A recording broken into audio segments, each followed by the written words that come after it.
Good evening, ladies and gentlemen. This is your captain speaking to you. I'd like to welcome all of you aboard my flight. A flight that has promised to take you high, way high up in the sky.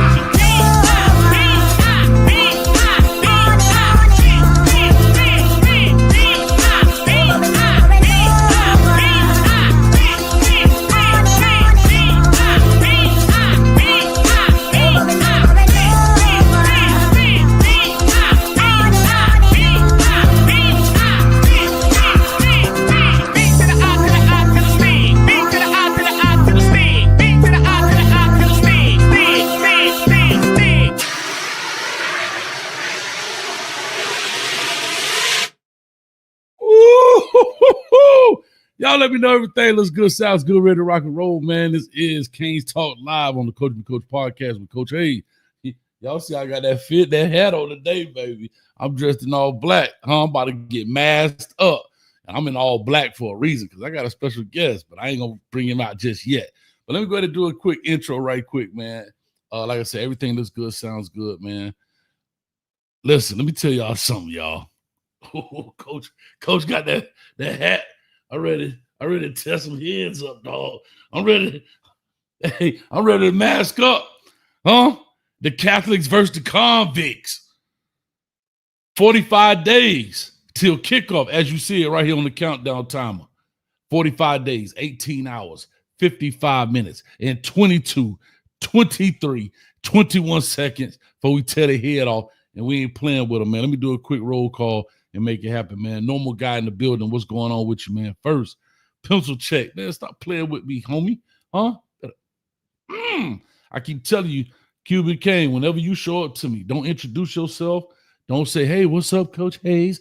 I'm a big fan. You know, you're my favorite coach. I don't want to hear none of that. You know what I want to hear? I put your stick out like this. Let me get that first lick. I ain't playing with him, man. Beloved Sandworm, you back in the building again, man. This boy, I love it, man. Faith Family Football. Yo, Coach Hayes, what's going on? Miss Marstan, how you doing today? How is everything over there in Georgia? All right. DP, what it do? It's my man DP. Y'all go check him out on Daryl Page Talking Sports with DP. Got a good channel, man. He talk about all type of stuff. He can talk about stuff I don't even know about. So y'all go check it out. Go get your information from over there. Ms. Marstan, Coach, I got an important question about the Gators, a commit from Georgia. Ms. Marstan, you know I love you. You know I do now. So I'm gonna give you a little, just you know, you're a lady and I respect, but just a little. You know what I'm saying? Stop it. Nobody care about no Gators. It's Kane's Wednesday around here, man. Huh? AB, Cali Kane, huh? West Side. Let's make it happen. Michael in the building, love it. Beloved, basically been a Kane fan my whole life, just didn't know it. That's right. I'm trying to tell you, when you come over here, I done converted so many people, man. I'm telling you, they can't help themselves. Slow folk, what's up, baby? OG Kane in the building. Yeah. Appreciate you, man, on that re-up on the cane juice. Don't know, man, we got it right here. That thing biting too. And Coach ready for it. I'm ready. I got my hat pulled low. I'm looking like Jay-Z on the Black Album. I'm looking like Jay-Z on the Black Album. I'm ready. Let's get this thing rocking and rolling. Anyway, we're going to be talking about these Notre Dame Lucky Charms, the little leprechauns around here. They coming to the Hard Rock on August 31st on a Sunday. On a Sunday. We're going to have to bless them. We're going to have to baptize them boys. I know they Catholic. You understand? We're going to give them that business. But anyway, I got my man in the building with me today. Long-time friend, been hanging out with us. Chris, what's happening with you, baby? And we're going to bring him on. We're going to talk a little Notre Dame, man. Let me stop bloviating, pontificating, and vacillating. Y'all clap it up for my dog, A Black. In the building, huh? Y'all clap it up for the dog. Yo, what up? What's going on with you, baby? I'm chilling, man. Chilling. What it do? I'm good. I got my man A Black in the building, man. Long time Kane fan. He part of the Storm Warner with my man Groove. What's up with my man Groove, man? Oh man, he chilling, man. We chilling, you know what I'm saying? He enjoying fatherhood. So, we didn't shoot as many shows as we wanted to last season, because he was a new father, you know what I'm saying? Congratulations to my little big brother. You know what I mean? But this year, you know what I'm saying? This year we definitely going hard. We're working on building out the brand, building out the show. So yeah, y'all come through and y'all support, show that love like y'all always do. Yeah, man, I guarantee that shorty hit harder than anybody he ever been tackled by. You know what I'm saying? When it comes to that football thing, and them kids. Oh, facts. Them kids don't be playing no game, man. So you got to love it. But yeah, like I say, man, Groove cool, man. We had, I had to duct tape him one time. He be talking a little reckless. I hear about these canes, and you had to bail him out. You know what I'm saying? Let me see some video footage of it. But I know you had to bail him out one time, man, because he was talking a little reckless about my canes. I ain't like it, so tighten him up. Let me see. But well, anyway, man, what's been up with you, man? How you been? Oh man, I've been all right. Life is life, and you know what I mean. Life is life, and you know what I'm saying. Just get my younger son ready for his senior season. Just dropped my oldest off a couple weeks ago, so yeah, he getting ready for college ball. So yeah, man, I just been chilling. Man, I just been chilling.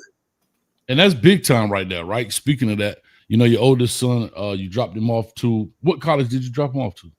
WCU, Western Carolina University.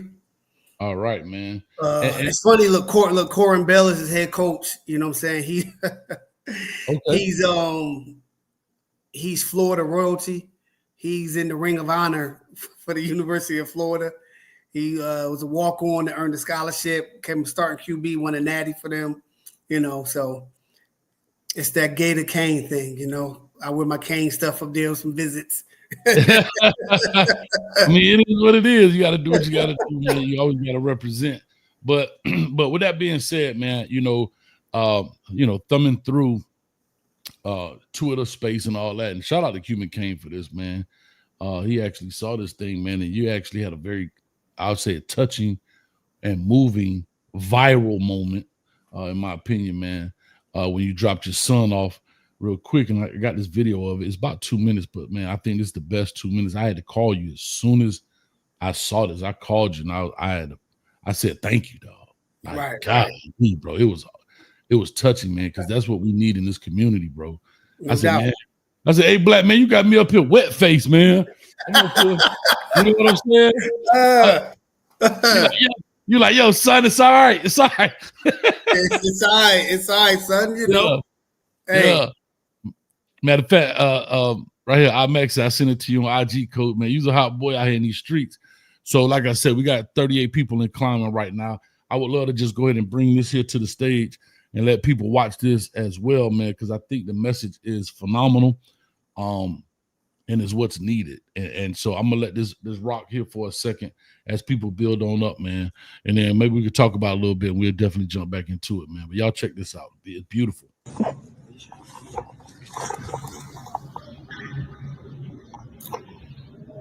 My father didn't get to bring me to college, so. It's a king. It's a king. Because you're a king.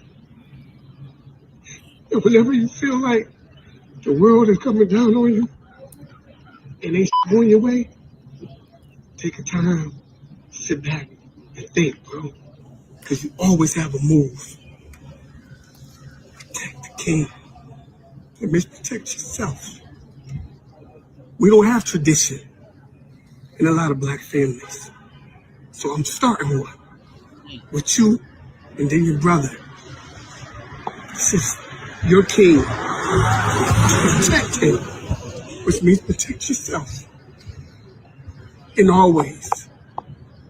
I know I've been hard, but it was for this.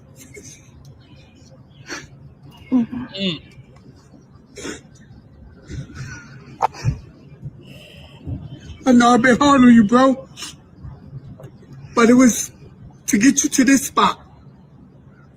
Because ain't nobody ever believed in you, B. Nobody. You was always the smallest dude, and everybody underestimated you, bro. So you are a king. So protect yourself, protect the king. So when you become a grown man and you have children, you get married, and your sons, if you have sons, you pass this on to them. Because this stays in our family. Tradition starts somewhere, and I'm starting it right now. So this is your king. Protect him. And you protect yourself. I love you, baby.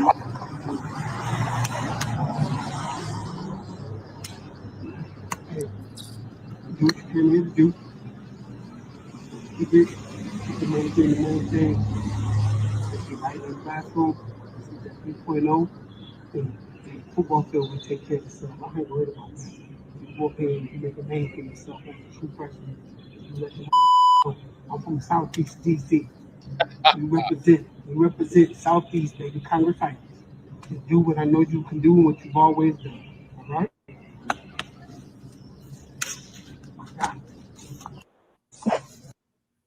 God damn it, A Black. That's tough right there, dog. Yeah, man. That That was awesome, bro. and bro, it's like I don't even watch it much, or if I click on something, like if I read comments, I kind of mute it. I mute it because it's hard for me to listen to. You know what I'm saying? It's hard for me to listen to, you know what I mean, without getting touched, without getting choked up and everything. And just the backdrop, you know what I'm saying? Like why was it so much raw emotion? Is because a lot of people that see it, they don't know his story. You know what I'm saying? They don't know his story. They don't know that my son almost died 7 days here. You know what I'm saying? He almost died. He went to total renal failure. His kidneys completely shut down. You know what I'm saying? His kidneys completely shut down. And I had a real life John Q moment up in Children's Hospital in DC, minus the gun, of course, minus the gun. But I had everybody on eggshells, like, nah, we about to get some care for my son. Like, yo, what's going on here? So, eventually when we got upstairs to the NICU and when they had him plugged up and tubes all in him, I remember me and his mom, my ex-wife, my wife at the time, asked the doctor, is our son gonna make it through the night? And the doctor was like, I honestly don't know. Like the doctor was like, yo, I honestly don't know. He couldn't tell us like, yes or no. So just remembering that and remember what I whispered to him at that time and what doctors were saying, even after he had the surgery and it's, and stuff like that, where, doctors were telling us, one, he wasn't going to grow right. 2, he's going to be on medication for the rest of his life. 3, when he get to 30 pounds, he may need a kidney transplant, Definitely by the age 5, he's going to need one. He's 19. He just turned 19. He never had a kidney transplant. He's been off medication since he's been 3 years old. So yeah, my son to me, he's a medical marvel, right? He's done everything that nobody expected him to do. So the part when I said nobody believed in you, that's true, Bill. You know what I'm saying? Like only football coaches that believed in him was myself and my man that when we coached him. And when I let him go to other people, they didn't believe in him. You know what I'm saying? Because he was always the shortest guy. But he was always one of your better players. You know what I'm saying? Even through high school, even the 2 years that he was at Archbishop Carroll, you know what I'm saying? The coaches didn't really believe in him, but he saved games for him. And then when we came to Mallard Creek, he was arguably one of your best players on the team. And he won the very first game he played in for them. 2 pick sixes, his first day down here. You know what I'm saying? Where when they was trying to do, like his DB coach was I don't know why this, you know what, it ain't about him. But I'm going to just keep it like this. I know his story, right? And I know everything he's been through and everything he's overcome. And he's never used his situation as a crutch. He never used that. You know what I'm saying? He never like, well, I got this. That's why. Nah, he just went out there and worked and worked and worked. So that moment right there, it was just a culmination of everything. So when I tell him like, yo, man, you did it, and he'd be like, nah, Dad, we made it. He like, yo, we made it, because you the one that's get up at 5, 6 in the morning and take me to the field and work me out and pull muscles and all this other stuff. He's like, no, you work me out. So he always lets me know, nah, Dad, we made it. But I tell him, I said, you know, hey, the job ain't done yet. You know what I'm saying? You still got another chapter to write. So that emotion was organic. And I didn't know I was being filmed. It was just organic, man, just to see my son, you know, this is what he wanted. You know what I'm saying? This is what he wanted, watching college football and game day, and like, yo, Dad, I'm gonna be up there one day. All right. Yeah, don't tell me, show me. So, you know, and he's there now. Now he has to, you know, make a way for himself and reach back and give back to some of the younger players, and especially his brother. But as a father, I'm truly proud, man, of my sons, both my sons. Truly proud of my sons, and, you know, and both of my sons, you know, they'll tell you they are who they are because of me. And that's the ultimate, and that's all I want. You know what I'm saying? Just go to school, do what you got to do in the classroom, you know, respect the name that I gave you, you know, and everything else is going to take care of itself. I ain't worried about football, like I told him, because that's going to take care of itself. I'm never worried about him on the ball field. Never at all. I'll tell you, dog, like I said, when I saw it on Cuban King thing, and shout out to IMAX, say he sent it to me on IG, so I appreciate you, IMAX, for that. But it was touching, man, you know, because we know what these young men have to go through, right? Right. We know the trials and tribulations. We know the sacrifice that parents make. All of this kind of stuff, man, just to get them to have this opportunity, even from a coach's perspective, right? You know, I think that's huge. But I'm gonna ask you this one thing. First of all, shout out to that bag that was on the trunk, on the hood of the car. We appreciate that. Throw that up there, baby. Bro, I take my bag everywhere, baby. You know what I'm saying? It's never far. It's always with me. Hey, for people that didn't see it, y'all see it right there. They go to bag. We just had to. I like the way you snuck that in there right there. You know what I'm saying? I ain't mad at you. Love it. But here's my question. I thought the message was beautiful, but the piece, the chess piece of the king, was so profound, bro. Right. Because now he doesn't also have a memory. He also has a daily visual.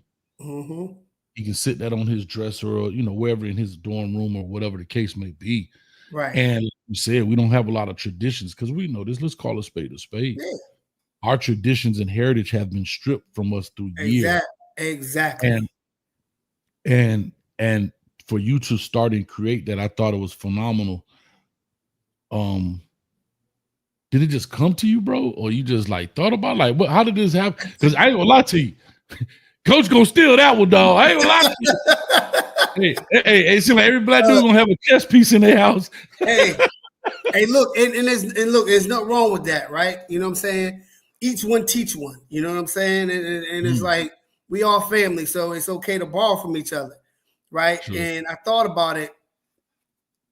I'm passionate about my children. I'm passionate about football, and I'm passionate about our story, our history, right? True. Who we are from beginning the time before we even came over here in shackles or whatever. True. So I know, like, you think of other nationalities or whatever, you know, they have tradition.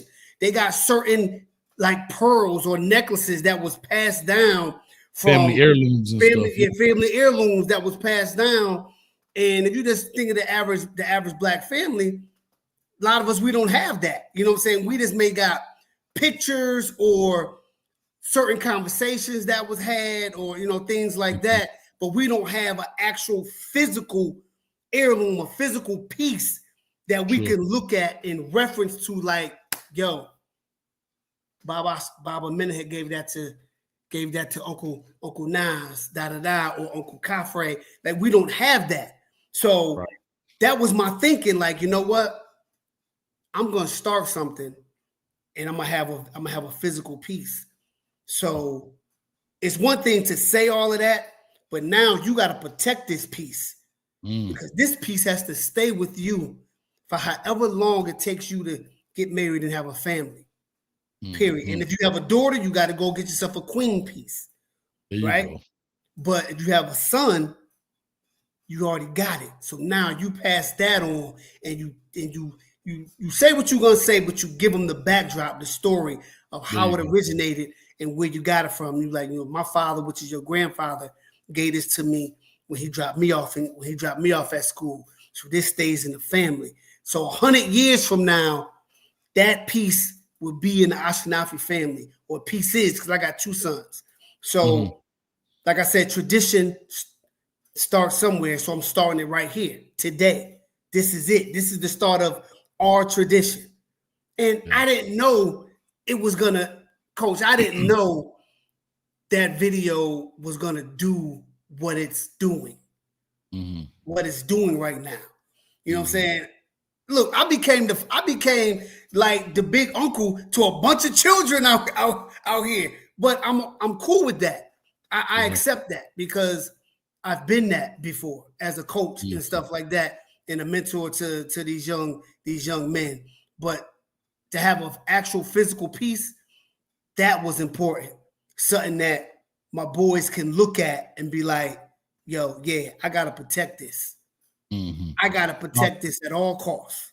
Yeah, I love it, man. I'm just looking at it here, that current video, because things break off, but it's at 435,000 views right now, 4,200 bookmarks, 5,000 retweets, 600 some comments. I mean, I think, like I said, it's phenomenal, man. Congratulations to you. And here's the beauty of all of this: it's recorded. So not only that, it's a word of mouth thing, because you play telephone, words kind of get lost in translation. He not only can have his message, but he can actually show his sons or kids, daughters, whatever you may have, this actual video. Because what we have in our family, and most of us, is a family Bible. Exactly. Right? We have a family Bible. Everybody that was born, like in our family, everybody that's born is written in the margins of this Bible, the date, their birth dates, that kind of stuff. But it's big, you know what I mean? But this is something, if he feeling funny one day, he can just throw it in his pocket, but I got Pops with me. You know what I'm saying? Yeah. And the wild part is that's just that one person who posted it. On somebody else's, it's like over 100,000 likes. And it's crazy. And I appreciate we appreciate all the love and support that we've gotten to this point, and probably will continue to get. We appreciate all of it. We really do. We appreciate all of it. All your kind words, everything. Definitely. Much love to you, A-Black, for sure. Well, that's great, man. I know your son will do great things in there, man. You got a great foundation. You and your wife done a great job, and that's what it is. But guess what? Rocky done hit the perfect segue. As soon as Coach get done with this moment, it's going to get serious. Well, here we go. Somebody finna get slapped right now. Mother. Mother ever Lucky Charms. Let's talk about these doggone Notre Dame and these doggone Canes. What's up, A-Black? What like come on, dog. Like when you heard, let me put my chair down a little bit. When you heard the Lucky Charms was coming to the Hard Rock, what was your thought, bro?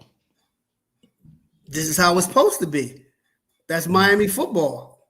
This is how it's supposed to be. We're supposed to play Notre Dame. We're supposed to play them every year. You know what I'm saying? This is how it's supposed to be. And the outcome would be the same as it was. I don't know when we played them last. 2017? 2017? Yeah. So, what would be? It just, or something like that? It just when you think of Miami Notre Dame, it brings up a lot of memories, a lot of passion. But for me, it brings up the time when we got robbed up in South Bend. with the Cleveland Gary fumble, but wasn't a fumble. You know, it brings that memory comes back up. The Catholic versus the Convicts, all that other wild stuff. You know, it brings that up. So this is a game where not only does Mario need to set the tone for how the season is gonna be, the new DC is gonna be all eyes on you. Like the greatest MC, ever, Machiavelli, Tupac, all eyes on me. All eyes on me. Definitely all eyes on you. You know what I'm saying? So I'm looking forward to a good game. Of course, I think we're gonna win. And personally, Coach, I'm not even worried about the defense for the simple fact our secondary is better. Our secondary is got a bunch of certified goons back there. We got a lot of cats that can cover. We got dudes that can cover them cats. You know, I just need to cover that cat right there. We got a bunch of dudes in that secondary that can do that now. Yeah, so, I mean, I just think when I look at this, and we did a show last weekend. Shout out to my man. He is one thing I'll say about it, even though he's a Notre Dame guy, DC called in. We were kind of going back and forth, all fun with the entertainment. But he's a big supporter. Anything I put out when I do the video breakdowns of it's all going to be Notre Dame now. But he going to post it. He going to share it. He going to put it on message boards. He going to do all that stuff. But, you know, when I look at this and I think about Notre Dame, we were talking about, I was like, why do you hate Notre Dame? Like, I hate them. Like, you know how people have I hate Notre Dame. Yeah. You know how people have a hate for Florida? And hate, like, I hate Florida State. I mean, Florida. I don't like Florida State. I know I'm gonna sound crazy, but the only reason you don't. I respect Florida State. Yeah, I don't like Florida State, but it's because they always gave the homies a chance as well, right? Right. Florida never gave South Florida kids a chance. Right. You understand? You can't go back. Not today, you can, but back when we was growing up, there were not a lot of South Florida kids. Steve Spurrier's era were not. They didn't come past West Palm Beach. They would go over to Belglade and Immokalee maybe and get some kids. They wouldn't really come south of that. But Florida State, Bobby Bowden, he came and changed a lot of South Florida people's lives with that opportunity. I don't like him. I hate Florida, but I hate Notre Dame too. Right. And the reason I hate Notre Dame, you know why I hate Notre Dame? Because they are the epitome of entitlement. Yeah. Facts. Notre Dame could go 0-12, come back, be ranked top 25. Yep. No, not top 25. They'd be top 10, Coach. Notre top Dame. 10. Bro, you remember they had this tight end named Shamaza or whatever their name was? It was a thick tight end. But, bro, and here's another thing. I feel like they run it because they're not in a conference. And that's what me and DC, that's what the guy's from DC, actually. He's a DC cat. So we got into it about, I'm like, bro, like, y'all kind of pick and choose, but we play a harder schedule. No, y'all got the same 3 lower tier teams that everybody play. You're going to get 3 of those a season, right? Y'all going to play, they talk about Navy, but they talking about, well, Navy saved our life. I get it. I appreciate the bullets and the battleships. But on the football field, they're a lower tier program. We got to call it what it is, And so I just feel like they get their cake and eat it too. I know they got the TV deal and all that. But at the end of the day, you don't have to play a championship game, right? You don't have to do those type of things. You're always going to get ranked, and you get your cake and eat it too. And then you feel like you're entitled to be there because you had Newt Rodney or somebody. Right. My mother ever Newt Rodney. Right. So that's why I hate them, because it is like they're the epitome of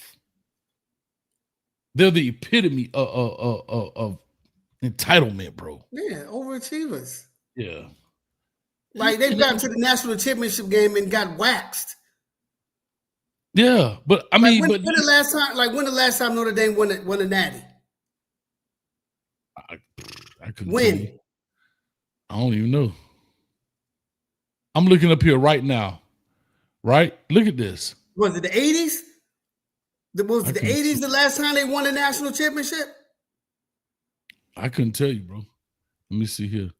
88. There you go. That's the last 88. time they won a national That was title. against us. Was 88.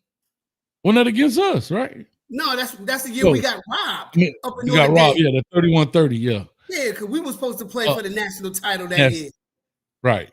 Like here, you talk about rankings, right? Oh God. But look, look. So like last time they won a national title was 88, right? The last time we won a title was 01. But the way the national, because we've been down for like 20 years, but the way they tell the story is like we haven't won one since 88. Like, no. We won one in 01. Really, we won one in 02, but we got robbed by the referee. Like, what are we talking about here? And then when y'all got blown out by Alabama, the next year, the narrative was still the same. Oh, Notre Dame is going to be top program in the country. Yo, y'all just got smothered by Alabama. Boat raced by Alabama. Yeah. And that's the first thing y'all talking about. Well, next year, Notre Dame is going to be right back. They didn't get close to it. So it's like you said, it's that entitlement. No matter what they do, they always going to be ranked in the top 10, sometimes top 5, no matter what. No matter what. I don't care. I'm looking at their rankings here now. Like, you know, and then you got Brian Kelly, who was there for what, 2010 to 2021, so 11 years. Let's say 10 years, 11 years, whatever it goes on to LSU. But like I said, that middle of the road program, bro. You know, 10 wins, 12-1, 10-3, 4-8. Bro, they were ranked preseason. Their 4-8 season. They were ranked number 10 in the country. I told you what I tell you. Top 10. What was they ranked? Hold on, Coach. What was they ranked preseason the year after they went 4-8? What was they ranked? So they didn't get a ranking, preseason ranking, but their AP high at 10-3. They came back the next year and went 10-3. And guess what? They were ranked, their highest ranking was 3. Their highest ranking was 3. I just feel like they're super entitled. And then the fact that the ACC let them in during COVID kind of pissed me off, because every time you think of Notre Dame, everybody says, well, they play an ACC schedule. They probably play 5 or 6 ACC teams. Yeah, they don't play no schedule. But dog, here's the deal. They don't. Man, get in where you fit in, dog. Get in where you fit in. Right. You know what I'm saying? That's all I'm gonna say. But anyway, F Notre Dame. I hate them. Oh, I hate them. Oh, getting hot. I hate them. Yeah, I can't stand Notre Dame. I hate Notre Dame. I can't stand them. I hate them. And I already told you my mantra. If we don't beat you on the field, we'll get you in the parking lot. That's all I'm gonna tell you. Right. You got to get out the Hard Rock. Hey, you in my neck of the woods. You in Carroll City. That night, it ain't gonna be Miami Gardens. It's Carroll City. You better hurry up and get Cross County Line Road. I can tell you that right now. You better hurry up and get in Broward, dog. Huh?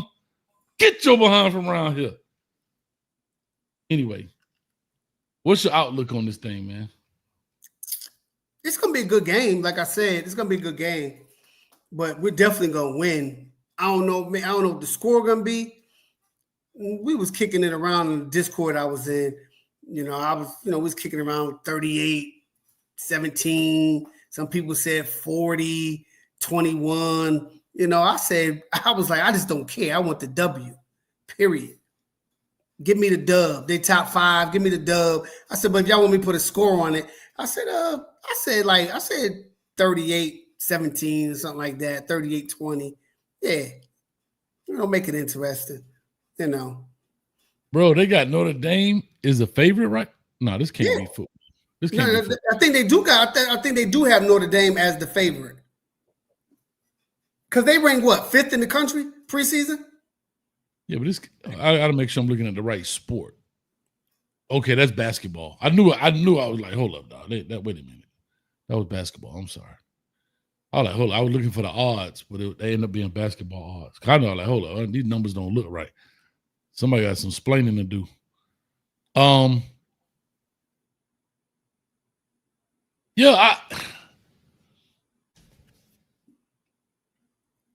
I want to be good so bad. I ain't gonna lie to you, dog. I want to walk around Central Florida talking cash trash. Who you? When I walk Coach. around with my I stuff, can't wait. I was there in 2017. I want part 2. 41 to 24 Canes. I like that. I can get with thank you, that. Muhammad. Thank you, Muhammad, for the $4.99. Appreciate it. Can't wait. He was there in 2017. That's when the chain came out, right? The first turnover chain. Yeah. I'd be ecstatic if Mario Cristobal just allow them boys to pull that thing out just one time. Like, ugh. You know what I'm saying? Like, ugh. I would love it. I know he ain't gonna do it. He's too much of a stickler.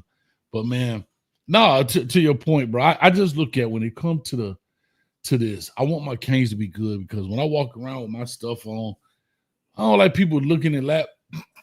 They be like this. Yeah. Or Hey, here's my favorite one. Dang, Cole, what happened, man? Y'all had such a good team. Bro, I be wanting to stab people in the neck. Like, shut up. Like Coach, I was at a 7-on-7 last weekend, and a Florida State fan had the audacity to try to talk smack to me because I have my U book bag on. He had the nerve to hit me with this. And I said, hold up, I know you ain't talking. The 2-10. Yeah, I said, because your team had one good season since that coach been there. Stop it. But dog, they got like that. I want to be obnoxious, dog. Like, yes. I want to be obnoxious about the Canes to the point where it's almost like where if the police will call and they like right on the edge of like, bro, like you're a public nuisance to like you just an overzealous fan. Like, you know what I'm saying? I want to be like, if I'm at the bar, like I just want to look at people and do like this. Right. You know what I'm saying? I ain't got to talk. You know, I do like this. Or I do like this. Or just point to, if you got a hat on. Like, yeah, like, hey, it's all about you today, baby. Yeah. Go and get you a drink. Yeah. I just want to be subtle, but an a-hole about it. Yeah. Like, you know what I mean? To the bar manager or the restaurant owner comes and says, hey, guy, I appreciate you. But we getting so many complaints. But, we're going to comp your meal today, but you got to go. You can't stay here anymore. Okay. That's me. That's what I want to be, that guy. Right. Like, okay, well, just make mine to go, and I'm out. I'm the guy like this.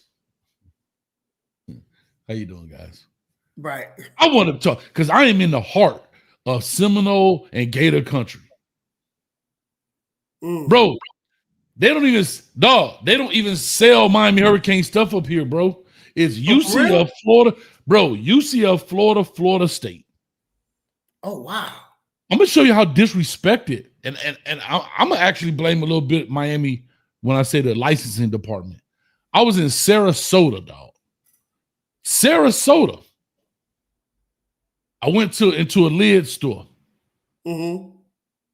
Florida State, Florida. Bro, they had 2 Miami hats. This, and they had what? The baseball Miami hat with the mascot, the baseball mascot with the little round nose. Mm-hmm. You know what I'm talking about? Yeah. That's it. They had Georgia, Ohio State, Alabama. Bro, they even had nerve to have Kentucky stuff up in that joint. Oh yeah, that's blasphemy right there. I'm in Sarasota, bro. Sarasota. You would think, Florida. Man, bro, Kentucky, dog. Kentucky? They ain't had nobody since the Hefty Lefty. Bro, what are we talking about? But anyway, so I'm just saying, man, I want to be overly obnoxious with this. I know I could be asking for trouble, but it's as my man say, let's get in some good trouble. I want to get in good trouble. Right.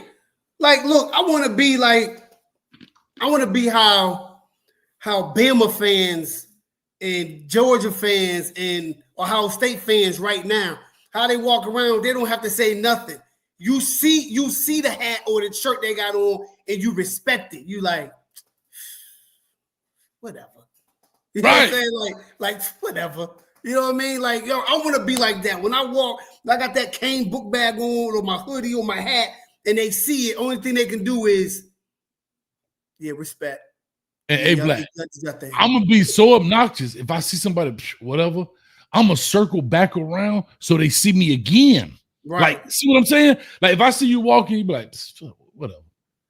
I'm like, oh, fish on, got one. I'm Petty Pendergrass. I'm gonna find a way to go back, get all the way back around, so they don't think I have a twin because they're gonna see me again. Right. Like, I'll be late to the movies for that. Hold on, man. I gotta do something right quick. Yeah, I gotta riddle off some stats too in while I'm at it. The first time I ain't say nothing, but the second time I gotta start reeling off some stats and some scores. I'm trying to tell you, dog. And I need Coach Cristobal. I need you, dog. I need you. I need you to make this happen for me, man. Right. I got one request for Christmas. One request, dog. I just want to be obnoxious, dog. I want to be super stupid fan. I want to get called delusional.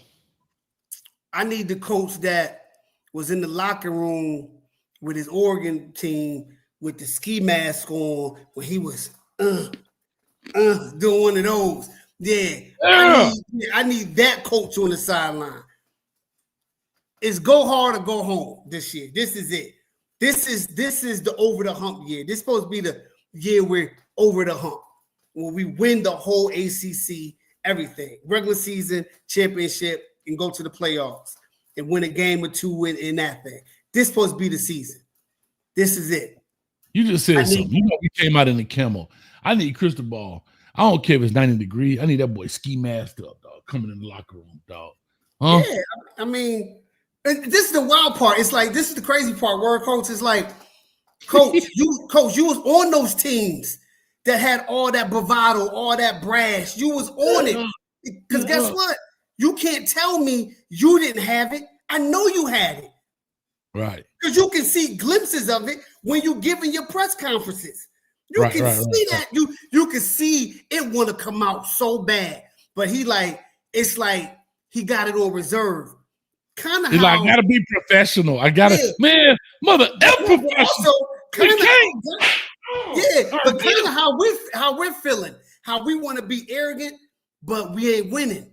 So he won't wait till I think like once we start kicking a dent in Mug's tail, then you'll see that Jimmy Johnson, Butch Davis type thing. Like, yeah. Told y'all. I told you. I just, man, listen, can I tell you this? I've said this story before. I'll be very short, but I've always been a Kane fan. Just wasn't following them coaching. But these past 5 years, year one, I was like, okay, Manny. Year two, I started this 5 years ago. Year two, year three. Every year, I see myself getting Kane crazy because I feel so good. Like, all right, here we go, baby. All right, here we go. And I got to protect my feelings, hey, Black. I got to protect my peace. I got to protect my – I ain't got no chess piece right now. I got to protect my pencil, dog. I got to protect it, hey, Black. I can't. Speaking of that real quick, I'm going to have some custom-made chess pieces that people are going to be able to purchase. I love that. That's awesome, bro. Yeah. Working on some custom-made chess pieces so people will be able to purchase them. That's awesome. We're also working on some other things too, to keep the momentum going and just. Well, let me know, bro. Be the first one. If you could put people could put their name on, like their last names in it, like it's engraved. I don't know. I'm just talking. I'm not going. You may have heard that already, but yeah, most definitely. Shout out to LMV, the producer in the building. She already got y'all on lock right there. So go ahead and hit that link. Go over there and subscribe on Twitter and everything, and follow my man A Black right there, so you're aware of all of. I'm telling them, that's awesome, bro. I think that's a great, and it's funny how ideas come just through conversation. So like, I ain't know about you. I was talking to my dog Will, and I was like, what if I did reaction videos, the highlight tape? You're like, oh, okay, and here we are, 5 years later. But that's how it comes. But no, man. All right. Let's talk a little Miami. Last year, I don't want to, hold on. I got to go back in the days. Hold on. Back in the days when I was young, I'm not a kid anymore. But some days I wish I was a kid again. Okay. That's when music was music, but we ain't gonna go there. Bro, can I tell y'all this? Coach Hayes, we ain't gonna go there because Coach Hayes don't start nothing because we will never talk Kane football. Let me tell you this. Let me tell you something. I literally want to start another YouTube channel just talking about music. I just don't. I know I don't have the time. I wanted to call it like some old head something. Like there's not one song, and I know this is generation, but I don't care nobody. There's not one song today that I can't find a song that'll beat that, knock that off the blocks from a lyrical, music, beats. Here's the funny thing, and I'm gonna say this, and we're gonna talk Canes. I know, bro. Again, I was down in Sarasota for a party. My guy turned 40, right? 40 now. 40. I'm 48. They were playing the music, and I'm in that thing getting ready to jam because I'm thinking this one song, it's some dude on there auto-tuned out. I'm like, bro, this ain't Jay-Z. This ain't. Bro, not one song was a song I thought it was. Not one song. The beat came on. I thought it was this, and it was that. Ooh, that might be the name of the show, the channel. Music is this or that. God damn. Right. I don't know. But anyway, let's talk Kings, though. Let's talk Kings. We had we had Cam Ward. Came, he saw, he conquered, did what he's supposed to do. And you know what? I'm sorry, Coach, but what do you think? Hold your head up, Chief. Hold your head up, King. Look, there's certain people out in this universe, in this cipher, who I don't really think they appreciated what we had in Cam Ward. It's a lot of Kane fans who didn't really appreciate what we had in him. You mean prior to or even during or after the season? During and after.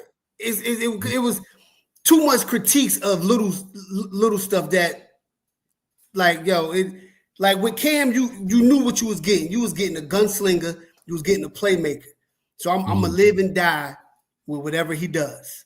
You got that Brett Favre. Yeah. Yeah, you know what I'm saying? Because to me, he was the best quarterback we've had since Brad Kaya. Period. Don't argue with me, argue with your school counselor. I don't care. You know what I'm saying? But go ahead. Yeah, Cam Ward came, we saw, he conquered, he destroyed, he got robbed. He should have been the Heisman. He was the best player in college football. Like, yeah. So I ain't even gonna get started on that. I'm not even gonna get started on that. Yeah, so go ahead, Coach. Finish your point. Finish your point. No, so I was just kind of leading up to. All right, we come in just to kind of go down the memory lane. Mario comes in. Everybody talking about culture. We go 5-7, right? We drop a game in Middle Tennessee. All right, cool. Come in the next year. We got Tyler Van Dyke and so forth and whatever. We go 7-5. Take a knee. Maybe we're 8-5, 8-4.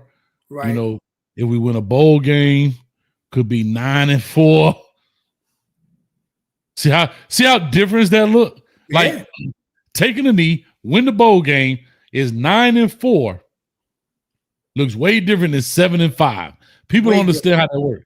But anyhow, so we go 7-5, actually 7-6, because we lose the bowl game, right? To Rutgers, the pinstripe. Yeah, the pinstripe bowl up in New York, baby. I used to run through Rutgers, dog, like hot knife through butter. But anyway, when they was all Big East, then last year comes with Cam Ward. We spent a lot of money.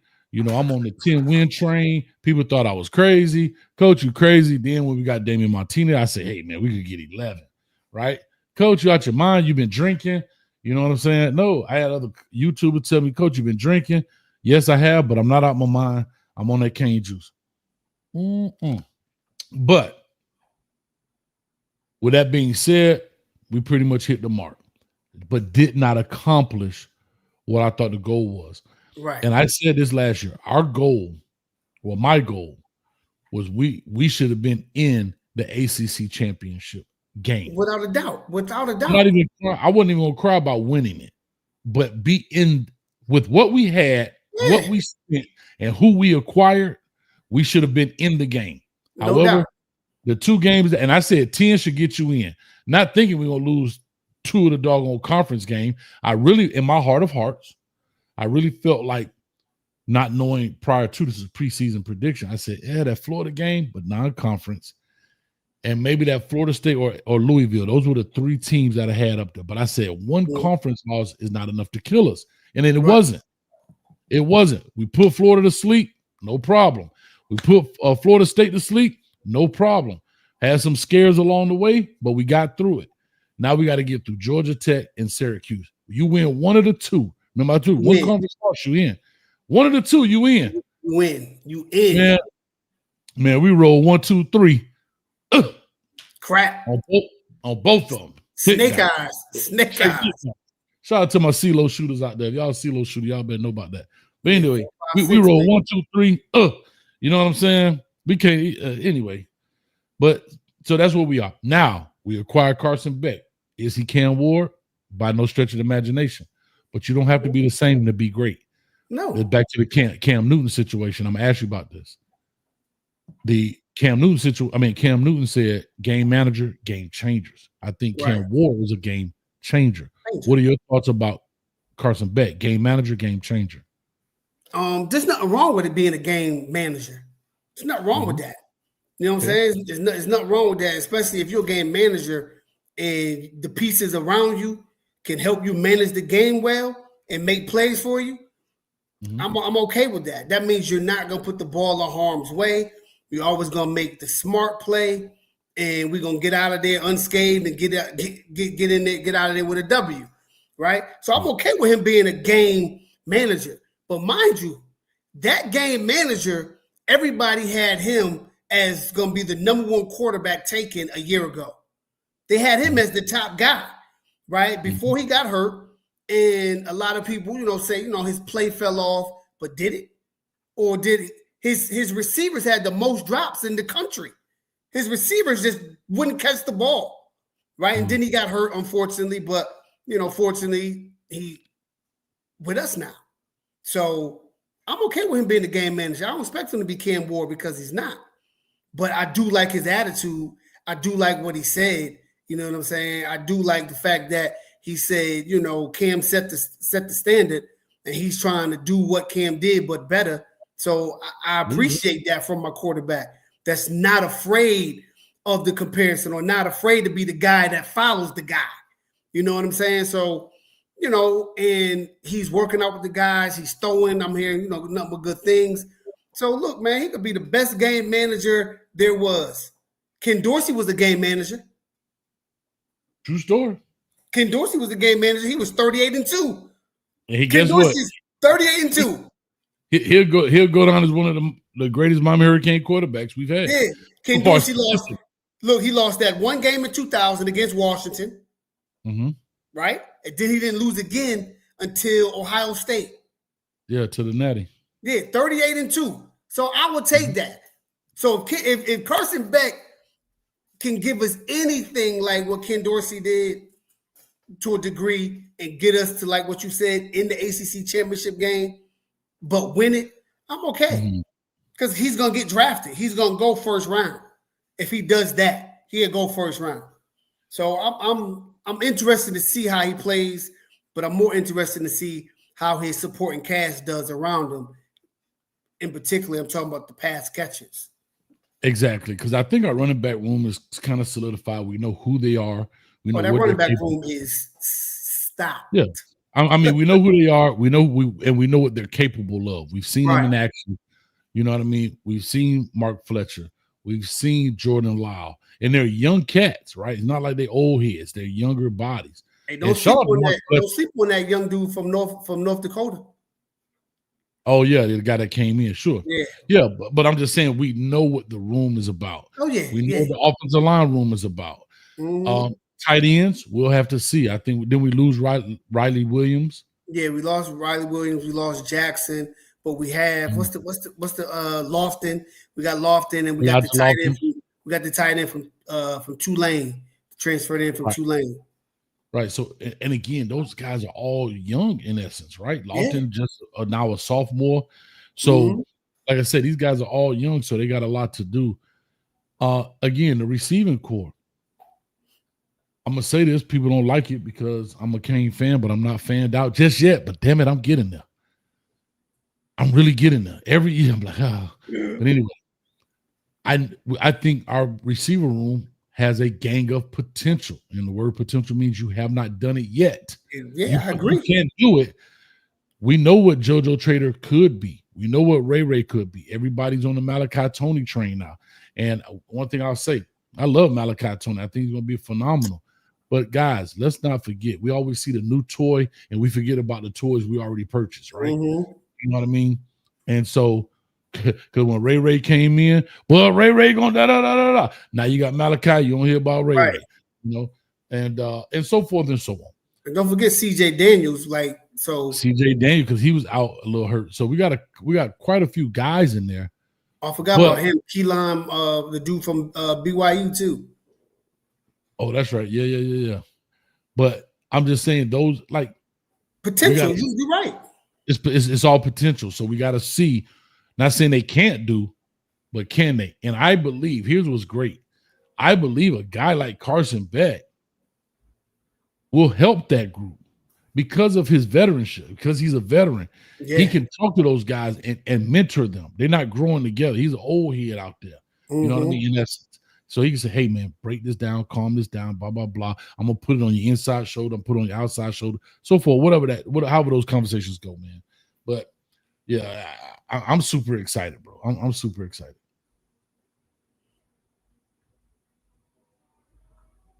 Oh, shoot, he's still? No, he good. I thought I'm here. No. I'm saying, I'm super excited in regards to that. And I just want to see what they do. Stay offensive side for a second. Shannon Dawson, year 3 now. Yeah. Year 3, right? Going into year 4 of the Mario era, but year 3 for him. He should definitely have his feet cemented in this offense right now. They've done a lot of recruiting. What does our offense look like? With a veteran quarterback like him, I think it should look the same as far as just from a schematic standpoint. You know what I'm saying? You give Carson Beck that same freedom to call plays, to change plays at the line of scrimmage because he's a veteran quarterback. You know what I'm saying? And he's played at the highest level. You know what I mean? So you got to trust him. You got to trust him to be able to get us out of a bad play and into a good play. And once again, the play calling and everything is going to come down to, in my opinion, what them dudes on the outside are capable of doing. Period. You know what I'm saying? Like they gotta be go-getters. You know, like you said about Ray. Like Ray, it's your time now. It's your turn. You've been here long enough now. It's your time to show why you received that scholarship offer to the University of Miami. It's your time to shine. It's your time to let it rip. JoJo, everybody, it's your time. Step up. You know what I mean? Yeah. CJ, you was hurt last year at LSU. You healthy now, bro. I've seen what you can do when you was at Liberty with Solters. Yeah, can we get that guy? So I think the offense is gonna look the same, as far as a schematical standpoint. Cam improvised, got us out of a lot of bad plays, you know what I'm saying, with his poise and his feet. Yeah, you know what I'm saying? So Carson, but Carson can run too. People don't understand that. Carson would get out. He got the wiggles. Yeah, Carson would get out. Cam wasn't fast, but Cam had the wiggles. Yeah, Cam had the wiggles. It's that sudden movement. You be like, this dude ain't fast, but he know how to get out of a tight spot. Right. But, I think the offense, what we averaged, 41, 42 last year? I guess. We're going to find out. Yeah, something like that. I don't know if we'll average 40. I think we'll come a tad bit under that, maybe 35, 38. You know what I mean? Not far off it, though. Not far off it. No, I mean, that's enough to win ball games, in the ACC especially. Come on, man. Yes. Come on, ACC, that's definitely enough to win. Like Papa Cool said, we average 44. So I think we may average about 38 this year. I think we'll go 38. You know what I'm saying? And if the defense is if the defense is anything better than what it was last year, then we good money. We good money. So let's go there. Great way to lead into it. Let's talk defense then. So on the defensive perspective, on the defensive side of this deal, before I get into Heatherman and schematics and philosophy and so forth, who is the one player you're looking for on this defense? Who are you looking for? I know who I'm looking for this year. Who you looking for? Let me see. Who am I looking for? I'm looking for Brantley. Okay. I'm looking for that Brantley. guy. I'm looking for Brantley. Wesley Bassett. It's his time. It's four years, bro. It's definitely his time too. But I'm always gonna go with a secondary guy. I get it. You know what I'm saying? I'm always gonna go with the secondary guy. Like I said earlier, I'm not concerned because I think our secondary is that much better than it was last year. I think it's night and day. It's night and day better. From the safeties to the corners to your nickel, I think the overall safety secondary play is going to be much different. And if the secondary is shut down, locked down, that makes it that helps out your front because the back and the front work together. We know that. The back and the front works together. So if the front is doing what they supposed to do, it's going to make the secondary job that much easier, and vice versa. Yeah, I just think when I think what my whole what I'm looking for when I look at Canes, we always talk about the development of players. Right. And Wesley Bassett was a highly touted high school kid out of Central, was the first kid Mario Cristobal went to go recruit after he gave his press conference, still was in his suit, went over to Central, love it. And he stayed true to the game. He's been at Miami since the beginning. He's got a bunch of playing time, a bunch of plays under his belt. But I need him to turn this thing up. Oh, facts. Right? I'm with Kiko came in and transferred in and kind of overshadowed him a little bit. I'm cool with that. I dig it. But now it's yours, bro. 31 should be doing the Lord's work out there. Yeah. You understand what I'm saying? Like baptizing people. Thank you. Straight. And the Lord said, thank you. You know what I mean? Yeah. Hey, look, especially against Notre Dame, every time he clocks somebody, he should be like, now the Lord loves you. You know, you can't see my hand, got my hand stretched out like, you know that because don't they have a piece at the Jesus over the touchdown? They call it touchdown Jesus. Touchdown Jesus. Yeah. Well, guess what? They don't know they're in Miami. We gonna call them touchdown Jesus. Yeah, Jesus. Touchdown Jesus. I'm just saying, bro. Like I want to see gold flakes flying off them helmets, dog. You know what I mean? Like, but anyway, Blaze, I got you, man. I'm coming. I see you back down the line. But I'm just saying, man. I think Wesley Bassett is a key. Like some people got to hear Ruben Bain and so forth, and I understand that. But I'm looking at Wesley at year 4. This is it. This is it. His it. He would have played. I think his whole 4 years. He not a COVID kid, so nope. He got to do his thing. This is it, coach. This is it. Mm-hmm. And this is your money year. This is for you to put on a bunch of good tape out there. So when you're going through that draft process, that evaluation process, like you got good tape. So Papa Coach said that's targeted now, Coach. Oh, hey, dog. Hey, I ain't say. I'm just saying. Listen, I'm just saying if you do it the last play of the game, who we play after that? Bethune. We could go without Wesley for Bethune. Exactly. I'm just saying. See, Papa Cool, you got to be strategic in your assault. Right. I'm just saying, Wesley. The last 5, 6, 7 plays of the game, right. Be your thug fizzle. Yeah. So when you got to sit out Bethune anyway. Because we got it is what it is. We got Florida after Bethune. No, we got USF. Oh, USF, then Florida, right? I think it's. I can pull it up. Miami, Florida, Florida State. It is. Yes, you got Notre Dame, Bethune. Oh, Florida, you're right. No. Bethune, Florida. So Florida Florida's State. after. These are home games. I'm sorry. No. I apologize. We missed it. It is. I was just looking. I don't know. They only show me the home games. It is Florida State. Remember, we got to go up to South Florida. Don't we got to go to South Florida? No, South Florida's. We went to South Florida last year.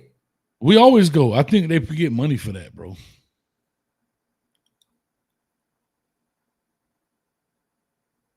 Hold on. I don't know why I don't know this schedule. I don't know the dates. All right, here we go. We kick it off with Notre Dame, Bethune-Cookman, South Florida. No, South Florida's home too. Okay, yeah. So, we don't need to leave. So Notre Dame at home, Bethune at home, South Florida at home, Florida at home. Then we go to Florida State. But we got the bye week after the Florida game. Then we go to Florida State. Then we got a bye week. Then Louisville comes to us. Which is retarded. The ACC always does us dirty when it comes to scheduling, man. That to me, that didn't make sense. But I guess the trade-off is we got 8 home games, though. So they like, look, you got to take this some kind of way. Yeah, I guess. Yeah. So you got 8 home. So what do you want? 8 home games, or you want to split up these buys? If think about it, you used to only get 1 bye week. So now what do you want? You got 2. Yeah. You put it that way. Yeah. So, I mean, think about Louisville, Stanford. Then we go to Dallas to play SMU. Syracuse comes to us. North Carolina State comes to us. We go to Blacksburg, Virginia, play Virginia Tech, and then we go to Pittsburgh. Bro, that sounds like an undefeated season to me. Again, dog. The moon, the stars, for all my flat earthers out there, whatever. The world is all lining up, dog. They're all lining, baby. Again, this is not a super hard schedule. No. It ain't crazy, right? It ain't crazy.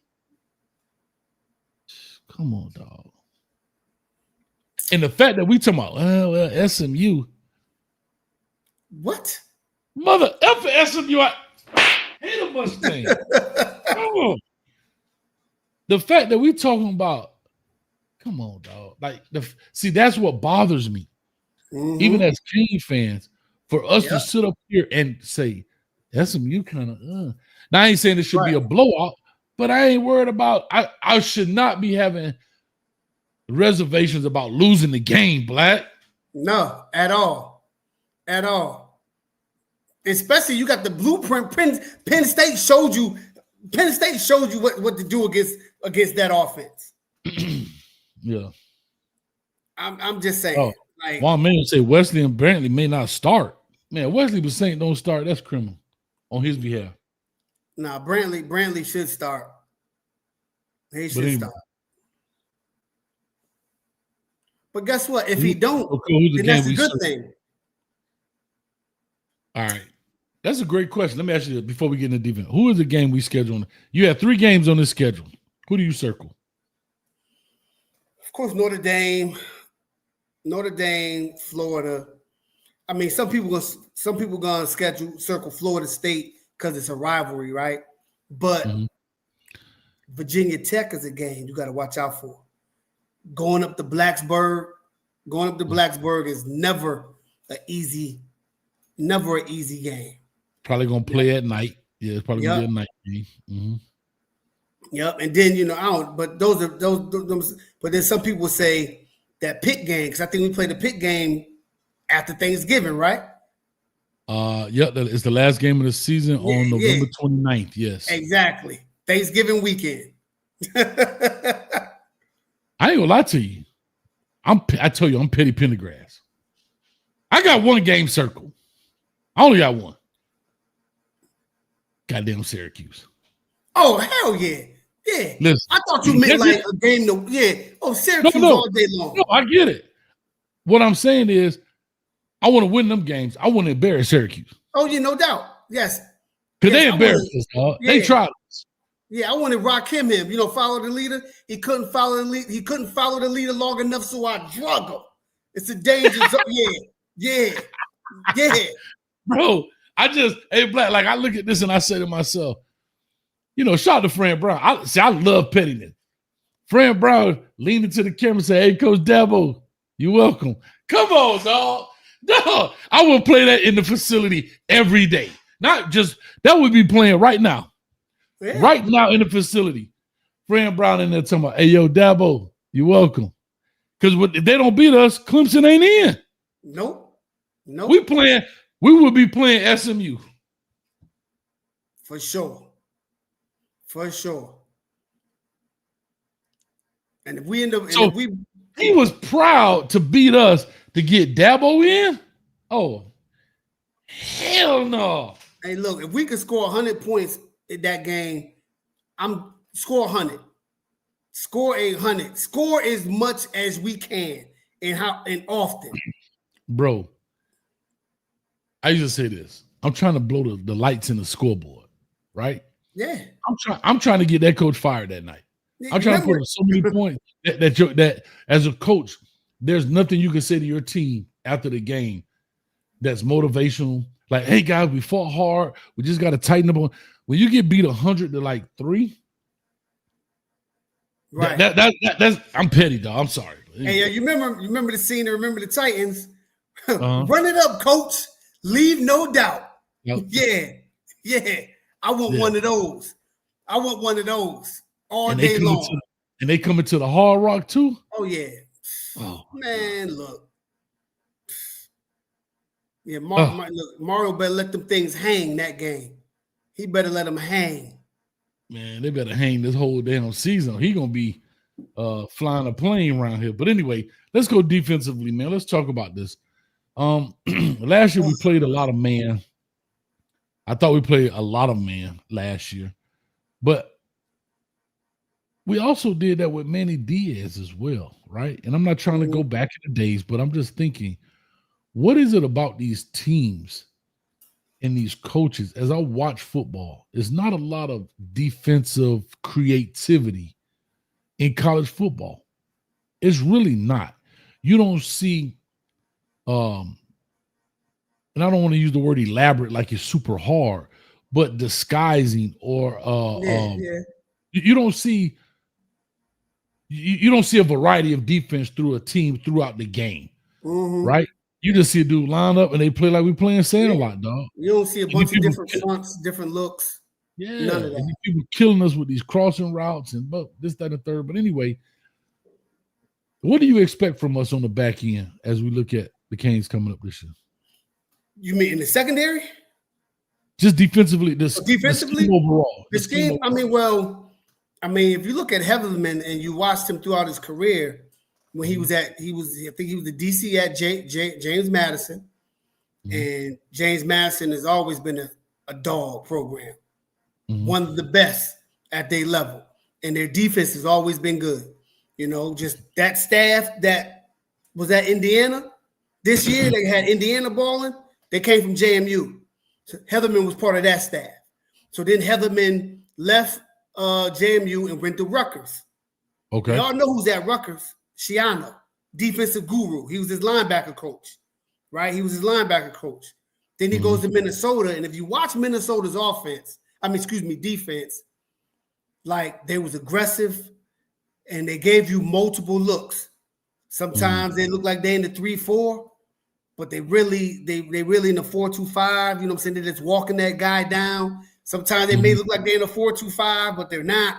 You know what I'm saying? So, and then the secondary was multiple. You know what I'm saying? They disguise their coverages very well. So I'm looking for the defense to be a multiple defense and give different looks, but also be able to make adjustments on the fly.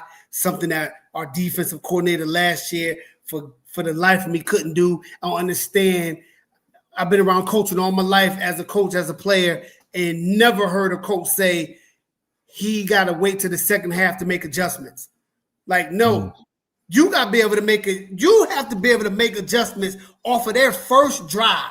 When you see what they're trying to do to you, you got to be able to counter that with something. We played Georgia Tech. They ran quarterback freaking power all game. And then when they wanted to throw the ball, coach, they took him out and brought a freshman in to throw the ball. And you couldn't stop it. Like, come on, man. Like, what are we doing? I agree. Quarterback power, coach. They ran quarterback power. No, I agree. Listen, I'm not going to even go pull up what his stats were. Yeah, I am, because I'm petty as hell. Here I am. Let's pull up Georgia Tech. It was toilet juice. That's what it Bro, was. Straight Haynes toilet King, water. Bro, Haynes King. Listen to this. Haynes King was 6 for 6 for 32 yards passing. Yes. 6 for 6. So what does that mean? That means the dude was straight running the ball, because Haynes King's had 20 carries for 93 yards. Coach. Look, then the other quarterback. No, but here's the funny thing. The other quarterback comes in. He was 5 for 10 for 67 yards. So if you add all their passes combined, they were 11 for 16. And we worried about the pass? 11 for, if you combine both of them together, we were 11 for 6. They were 11 for 16 for 99 yards. Coach. And 2 touchdowns. Come on, coach. And you can't stop that? And you can't stop that. Like, come on. What are we doing here, coach?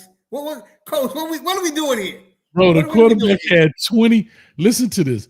The quarterback had 20 carries for 93 yards. Jamal Haynes, who was their top running back, right? He only had 3 carries for 83 yards. Eric Singleton, who just transferred out, he's at Auburn, I believe now. He has 6 carries for 34. Travion Cooley has 6 yards for 26. I'm just saying, dog, if we couldn't stop a one-shoulder or a one-arm Jack Haynes King, man, look here. A single wing. Oh, they were in a single wing offense against us, essentially.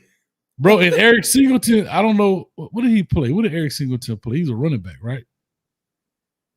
I think Singleton? I thought he was a receiver. Receiver. I think he's a receiver, coach. Yeah, he's a receiver. This dude had more runs than he had catches that game. More rushing attempts and yards than he had catching that game. That's what I'm saying, bro. You can't make this mess up, coach. You can't make it up. Now, let me ask you this quick question. What happened in Dawson? And again, I know we're talking forward, but I do like to, you got to know where you've been and know where you're going. Right. What was it about Dawson from his first year to last year that the dude ain't fall and bump his head and forget how to coach? Because the previous year, he was a stronghold and Shannon Dawson was on the chopping block. So what was it about that transition that made him just so different? That's the $1 million question, coach. Everybody's that's the question that's been floating around. That's the $1 million question. You know what I'm saying? Let me tell you. What? 3 players. 3 players made that difference. Oh, James Williams, Cam Kitchens, and who was the other one? Who was the other one? Who left? You know what I'm gonna tell you. Y'all ain't gonna believe. Yeah, they gonna say it in the chat because they heard me say it. Oh, Corey Flagg. Man, y'all Corey Flagg. Covered from a dog. He knows. Corey Flagg. Listen. Corey Flagg was the smartest player on the defense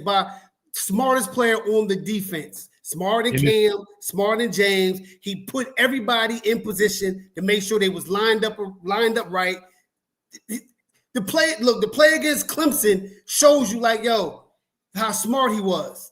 Like that's and that goes to show you football so IQ.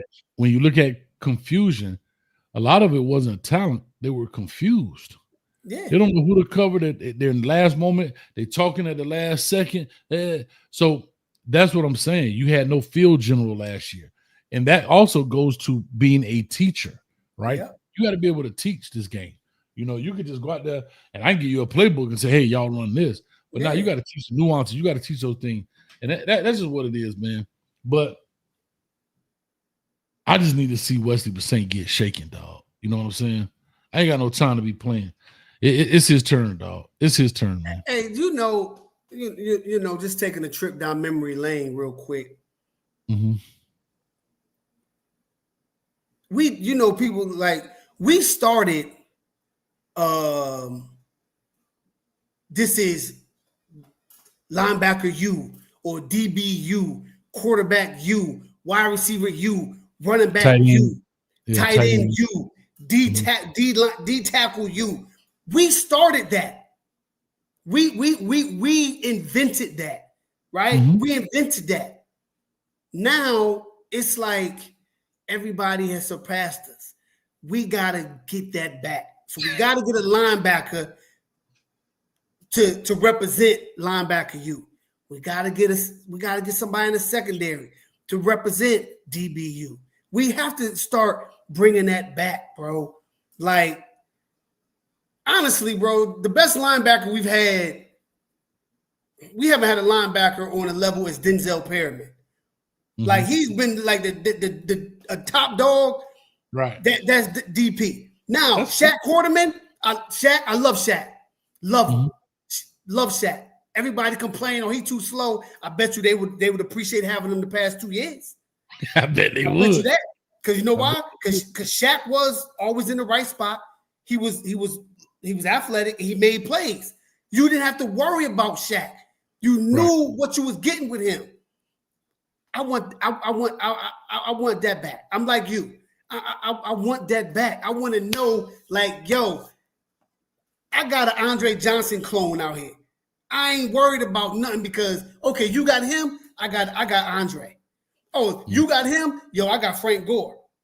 Oh, you got, that's your receiver? I ain't worried about that. I got Phillip Buchanan or Mike Rump.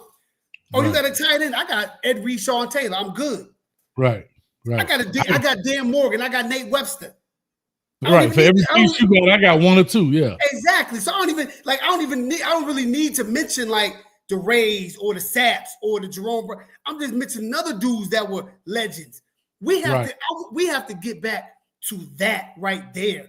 You know what I'm saying? We have to get back to that, man. Like we gotta get back to being able to go to Texas and get Jesse Armstead out of Texas, the number one player, the number one linebacker in the country. You know what I'm saying? We got to get back to that. Being able to go to California and get the number one player in the country, DJ Williams, out of California. We got to be able to do that. We got to get back to that. You know, it's funny you say that though, man. And here's why I give credit for Papa Cool. So he played with DP. Perryman, he played at Coral Gables, I believe, right? Yeah, he went to Coral Gables. Yeah. Shout out to Papa Cool. But it's funny you say that, bro. And what's interesting is how Coach Cristobal's recruiting has. People don't agree with this, but I have to say this. I think he's done an excellent job in recruiting. Has he missed out on some guys? Of course. Yeah. But we also don't offer. Okay, here's what we have to ask ourselves. Have we missed out on some guys? Yes. But who have we lost them to? I'm not saying that Ohio State is better, but right now they're better. It's just what it is. They are right now. They're winning. They're producing. The national champion. They're putting people in the league at a high level. I understand it. Now, if you're telling me we're losing players out to, you know, let's say SMU, and we're not doing that. Right. We're out recruiting the ACC beyond belief. We're putting more people in the league. We put in 7 this year. Clemson put in 4. Right. 4, dog. 4. Let me ask you this real quick, Coach.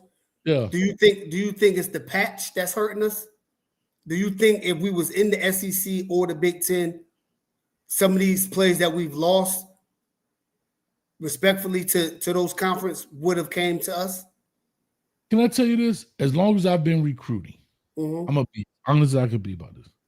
As long as I've been coaching, I've never heard a kid say I'm going to the school because they're in the SEC or they're in the ACC or in the Big Ten. It's more of the school more than it is the conference. I think that's a fan narrative, right? We think a lot of these kids don't know, they don't understand what that means in regards to money, turnaround. Right. They're looking at W's and L's. They're looking at opportunity. They're looking at location. They're not thinking about conferences. I think that's really a narrative, a fan narrative push. Yeah, I mean, and I don't believe in that, but I've heard it. Yeah, I've heard it out there, that narrative out there. So well, because I say that. I say that because the fans are breaking down the schools in which they're picking, which happen to be in those conferences, right, that are not our conference. So they're saying, "Oh, they're going to Big Ten." No, those schools are winning. right. Alabama, SEC, right? Clemson at one time was getting a bunch of them. They were ACC. Nobody was saying that then, right? Ohio State, Michigan.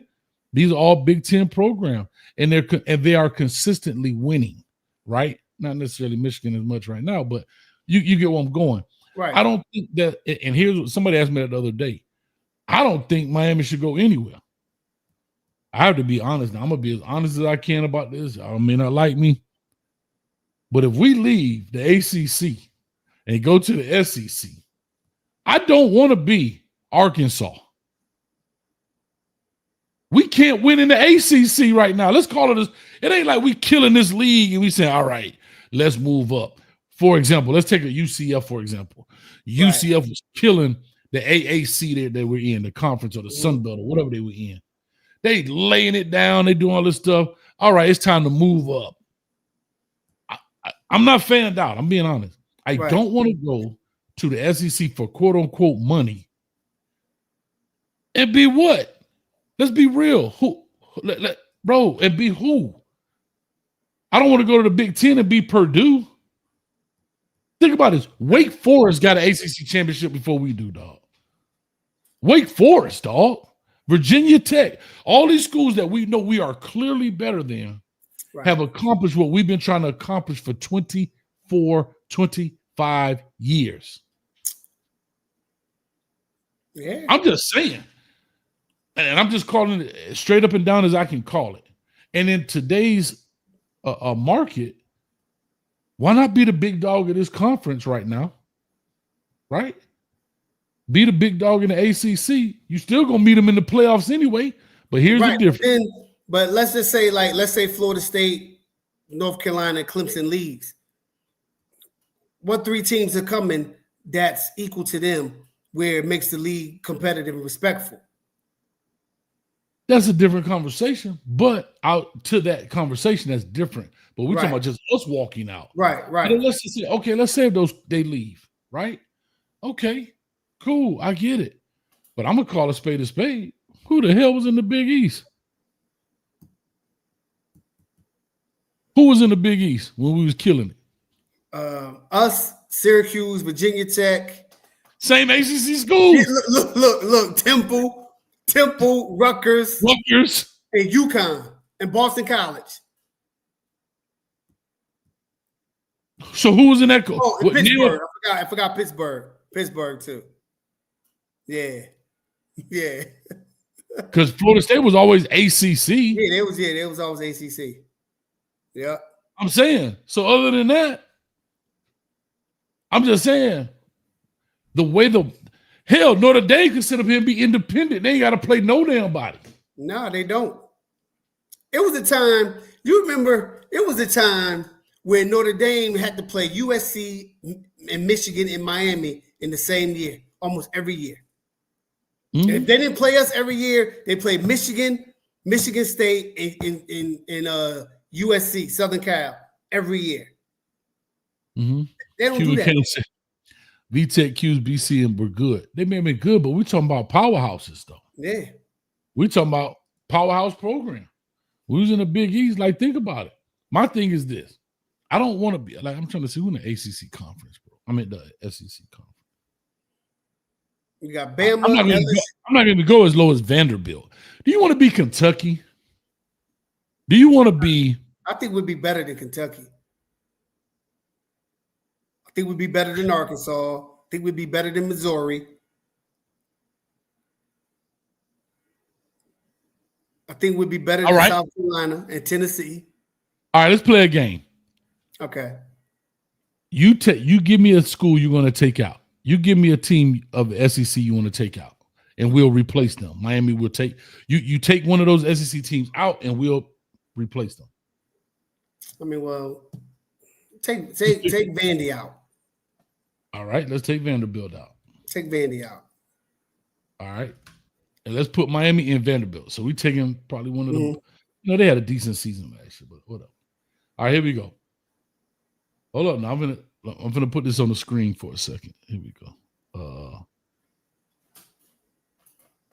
I'm gonna open up the phone line here in a second. Hey, Black, if you got a shakedown, just let me know. No pressure. We be on here rolling. No problem. All right, so let's take Vanderbilt out. Miami's playing Charleston Southern. Is that a win? Yes. Hold on, I'm coming. Give me a second. I'm gonna show you. I'm gonna see what this look like. Hold up. Yeah, and especially since Charleston Southern didn't want to. They Charleston Southern freaking they was faking with them offers with two of our players last year, bull jiving. One of them being my son. Get out of here. Yeah. All right. So Charleston Southern is a W. Yes. VTech. The W. South Carolina. A dub. Georgia State. A dub. Utah State. A W. Alabama. You want to play a game? Oh man. You want to play a That could game? be an L. That could be put an L. Put an L. All right. Even though I think we could probably beat them, but just for conversation, I say L. Okay. LSU. A dub. Brian Kelly he chokes. That dude chokes. He chokes in big games. Mizzou. A dub. Texas. L. Auburn. W. We win the last 3 games. We beat Kentucky and we beat Tennessee. Oh God. So what's that? So that's 10-2. 10-2. A 10-2 SEC team will make the playoffs. All right, L Black. A Black. Do me a favor in the chat. Let me know what you think our record would be with the Vanderbilt schedule. I'm just saying. I'm just saying. To me, Alabama and Texas is like the only 2 teams where I can concede and be like, yeah, they're gimmicks. Mm-hmm. But everybody else is like, especially them first 4 games. Nah. Mm-mm. I think 10-2. With Vandy's schedule, I say 10-2. He said I was too big on the logos. The SEC wasn't good last year. I get it. DP, you know me. I'm not tripping. Yeah, we're not big on the logo. It's just conversation. No. DP. Oh shoot, my bad. I done kicked him off. Hold on. I'm coming. Here we go. I'm just saying. I'm not saying that. It's not even about the logos. I'm just talking about the types of teams they were. Mizzou wasn't a bad team last year. No, they wasn't. They wasn't a bad team last year. Kentucky done went in and knocked some people off their block, right? Kentucky lost, but Kentucky went and knocked some people off their block. Yeah, I say 10-2, man. 10-2. 9-3 at the least. 10-2. 10-2. I wasn't that bottom half of the schedule. I didn't fear nobody. It was like, yeah, we can beat any of them dudes. LSU, Brian Kelly is what in basketball terms up north, what we say, yo, you self-check. So I ain't even gonna check you because you're gonna check yourself. Means you ain't gonna make a shot. So Brian Kelly is self-check. He's choke. Self-check. Yeah, he's self-check. He gonna choke. So I like it. Yeah. I like it. Well, let's do this, man. So overall, right now, I'll just say this for if you don't mind, we open up the phone line. Like I said, whenever you got a shake, let me know. Go ahead, coach. But we're gonna open up the phone. I got Brother Jay Blaze in the back. But before we go ahead and do that, quickly, right here, 862-799-9950. Oh, my bad. Point straight down there, Abel, to the number right there. There you go. Bingo. 862-799-9956. Brother Jay Blaze on the line.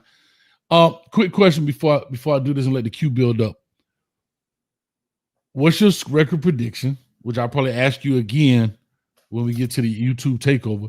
What's your record prediction? Who is the most dynamic player on offense? Who's the most dynamic player on defense this year?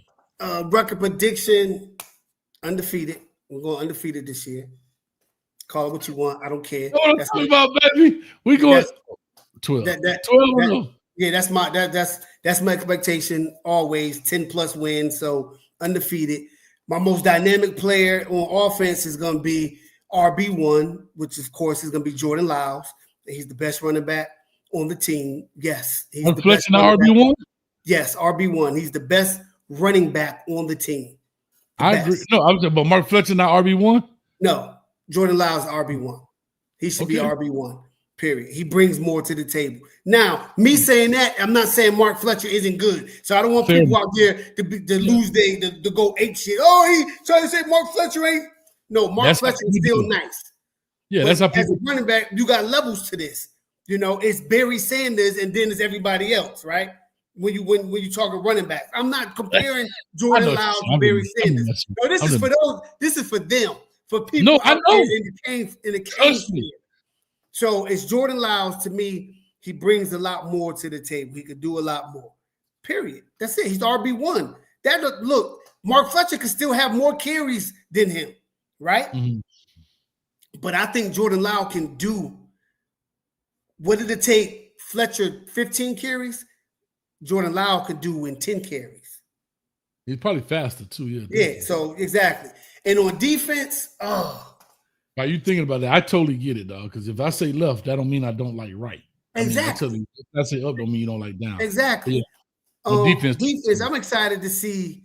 I'm excited to see what my secondary gonna be like. I'm excited to see not what they're gonna be like. I'm excited to see them all play. So, you know what? I'm gonna go against picking a secondary player because I know people always expect me to pick DB. It's gonna be my man. What's my name? Bly, the D tackle from Louisiana Tech. Really? Yeah. 10 sacks. 10 sacks. Over Mr. Bain? Bain gonna be playing defensive end. Yeah, I think he's going to. Yeah, I like him. I like him. All right. Well, we got a couple on the line here. Let me go ahead and start this thing off with my man, Brother Jay Blaze, the glue to the U, man. Brother Jay, what's up with you, baby? Ain't nothing. What's going on, Coach Hayes? My man Black, what's happening? Stone Warner. What's going on, Jay? Ain't heard from you in a minute, bro. How's everything? All right, man. Things been up and down, but everything be okay. I feel you. I got a question. Coach Hayes, I got a good one, man. Talk to me. 2 days ago, I got to tell you and Black. 2 days ago, man, I had a long conversation with 2 diehard Notre Dame fans. Right? Did you slap them? I'm gonna tell you, it went real. It was long but quick. But they said a lot, and I had to bring it to you. So I had to say what was in the conversation. Okay. I got an X and O question for you, Coach Hayes. All right, talk to me. I'm going to bring a Hosting One Holloway whiteboard out.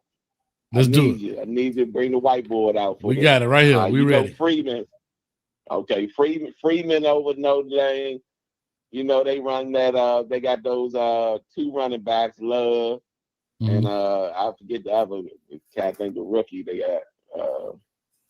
But they run a power game. You know they mainly pass a lot to their tight ends and running backs and stuff like that. He throw outside the hash a lot. You don't throw in the middle that much. He's not mobile as a quarterback. But anyway, here's the question. X and O question. All right. Unbalanced line with Notre Dame, 3 tight end set. Right? And you got what we run, this new D coordinator. Some say 3-3-5, some say for like Black mentioned 4-2-5 or whatever, it's 5 DBs. How would you match that up with an unbalanced line? They running power with the running backs they got. How would you match that up with the personnel we got? So first thing you do anytime you get any unbalanced situation, identify who is the receiver that can't go out. You do not want to cover a ghost. Don't waste an extra box player trying to cover a guy who is covered up. He can't go out for a pass, right? And what you do, you identify that. So if you see unbalanced, you are looking for the covered up receiver, right? You got to be able to identify that guy. That way you just added a body to the box, meaning for run support. I'm not worried about covering him because he can't go down the field. Now, sometimes they'll sneak a dude down the field, you know, and the ref don't catch it, but that's why you tell you scream it out, right? Ineligible. So not even the ref hear it, because sometimes they be off. That's first thing. Next is it's all about numbers, right? And how you typically play on balance is all you do is move the ball over one guy. So if the center has the ball, you take the center and put it in the guard's hand. Now the alignment has come balanced. All right. Let me explain that. So unbalanced set, right? Now we're not talking about overload. There's a difference between overload and unbalanced. Unbalanced means no eligible receiver to this side, for example, right? Meaning there's no eligible guy that can catch. I actually got, I'll put it to you like this. You can kind of explain it while you're talking. Yeah, I got you. I got to set that up. I actually can write on it. But anyway, so long story short, there's no eligible receiver to that side. That doesn't mean they can't bring a guy in the backfield and run, but we're talking about on the line of scrimmage, no eligible guy. So now as a defensive line in the front, you take the ball out the center's hand and you move it over to the guard's hand. Now the guard, technically, you can't do it literally, but you treat that guard as he's the center. Does that make sense where I'm going so far? Yeah. Okay. Makes sense. And then now you treat that the center guard as the guard tackle. And then now you treat this new guard who technically doesn't have the ball in his hand, but you treat him as the center guard tackle. And the tackle is actually the tight end that's right there. You see what I'm going? So what defensive set you running? Well, it depends. If they run it powers, it's not even more about the set, because some people, what you don't want to do is get dictated to. If you run a 30, then you can stay in 30. You may bring guys down to create a 50 because you're still in the odd front. Right. If you run a 40, you can stay in your 40. What you don't want to do is he do this and you try and change your entire defense. What you do is you take your defense and you modify it to what they do, because that's how kids get confused. Stay true to your scheme and trust it. Right. So, because here's the deal, right? Let's say you go out there and play a spread open team, and that's one of their little trick sets. You gonna change your whole defense because they run this 3 times a game? No. So you stay with it, and then you teach within it. I know. Hopefully, I can. That makes sense. And then you tag different things. Are you gonna bring any more D tackles in? Because you got 3. You got. It all depends on, but it all depends on how you play it. It all depends on how you play it, right? Okay. It all depends on who's playing the personnel. Just because you play tight end, are you really a tight end, or are you like Brevin Jordan, right? Brevin Jordan was technically a tight end, but he ain't doggone Kellen Winslow. You see what I'm saying? So it all depends on what kind of personnel you facing. And if even out of that set, if they throw in 90, if they run in 90% of the time and not passing, that's gonna dictate your personnel too. There you go. That's gonna dictate your personnel and how you line up against it. Because here's the thing, you talk about, but you room pre-scouting report. You get of course, because they can run that one play and come right back and run something different out the same set. Of course, that's football. But here's the deal. Remember, defensively, you're gonna always play the Vegas odds, dog. You're never going to have that play. You're trying to make the. What I'm saying, offense. What about changing the package, though? What about changing the package? It depends on what they're giving you and what they do. See, we can't get caught. One thing about it, you don't want to cover ghost. I never forget this. I remember one year, coach told me, "Coach, what happens if they run the 4 verticals?" I had watched 7, 8 game films. They had run 4 verticals yet. Not saying I won't coach it or teach it or let them know, but I'm not going to change my entire defense to cover a ghost. Right? To cover the one thing that could beat me that they don't do. You see what I'm saying? Now, if they do it, I'm going to always mention it. Hey, guys, this is our weakness. If they run for a vertical, we got to play it like this, this, and that. Of course, you got to make them aware. Right. But I'm not going to change the whole defense to stop 4 verticals, and they killing me with underneath routes. Yeah, you're gonna teach it in your scheme. Like, look, if they give us four verticals, we're in a position where we can cover that. Boom, wherever we got it, we can cover that. We ain't worried about the 4 verticals because we got that covered. So you're gonna teach it within the scheme, but we're focused on stopping the run because 90% of the time they're running out of this formation. If they pass, then if they throw the ball out of this formation, then that's a bad play call from them because we got the numbers. It's all about not giving numbers. Yeah, it's about the numbers game. Not giving out flanked and out leveraged, So yeah. So to that point, like I said, and then what kind of runs are you getting? Are you getting? Do I want to bring in extra big bodies and they're running perimeter runs off of it? Are they coming off tackle? So now I brought in a fatter defensive lineman and they killing me on the alleys. You see what I'm saying? Right, They're working me down in the alleys, and I got all this, lack of a better term, no Diddy. I got all this meat in the middle. Right. Coach got, you know what I'm saying? But you know what I'm saying? Like I got all this work in the middle, and you running around the corner. Are you trying to contain an unbalanced line? What do you mean contain it? Okay, unbalanced line, you stretching you out. And that DN, a lot of times he upfield and containing. So are you trying to contain the unbalanced line? Okay, I get what you're saying. Are you when you moving over, when you shifting over, are you shifting over with the linebacker? No, so like I told you, we're moving this and we're treating the guard, the center that actually has to hike the ball. We're treating him like the backside guard, right? And again, what kind of runs? Are they gap scheming me? I'm trying to spill everything. I want everything to go sideways. That's just me. Some guys like to box it, and sometimes you have to do it based on play calling. But for a base philosophy, I'm a spiller. I like the ball because we were always faster than we were stronger, right? When you boxing, you got to be able to hold your ground. And we didn't have a lot of big guys. We had fast guys that sting you. So if I could get up underneath you and force that ball to go sideways, then that's what I'm going to do. Right? I've always been a spiller because one thing about it, running backs, they don't mind changing direction. They don't like to change their shoulder angle. They don't mind as long as their shoulders are parallel to the line of scrimmage. But once they got to turn, then it changes their momentum. And that's what we were working on. As long as I keep straight, as long as you run 30 yards, but east and west, and you got 1 yard, you ran 31 yards for 1 yard. I'm cool with that. As long as you don't go 31 yards this way. You know what I'm saying? I got you. Yeah. Yeah. I would love to see you once you get everything up, because I know it's people that's listening right now. Yeah. That I gotta figure that out. I got the pen to draw on the board when I do the games and stuff, but I don't know.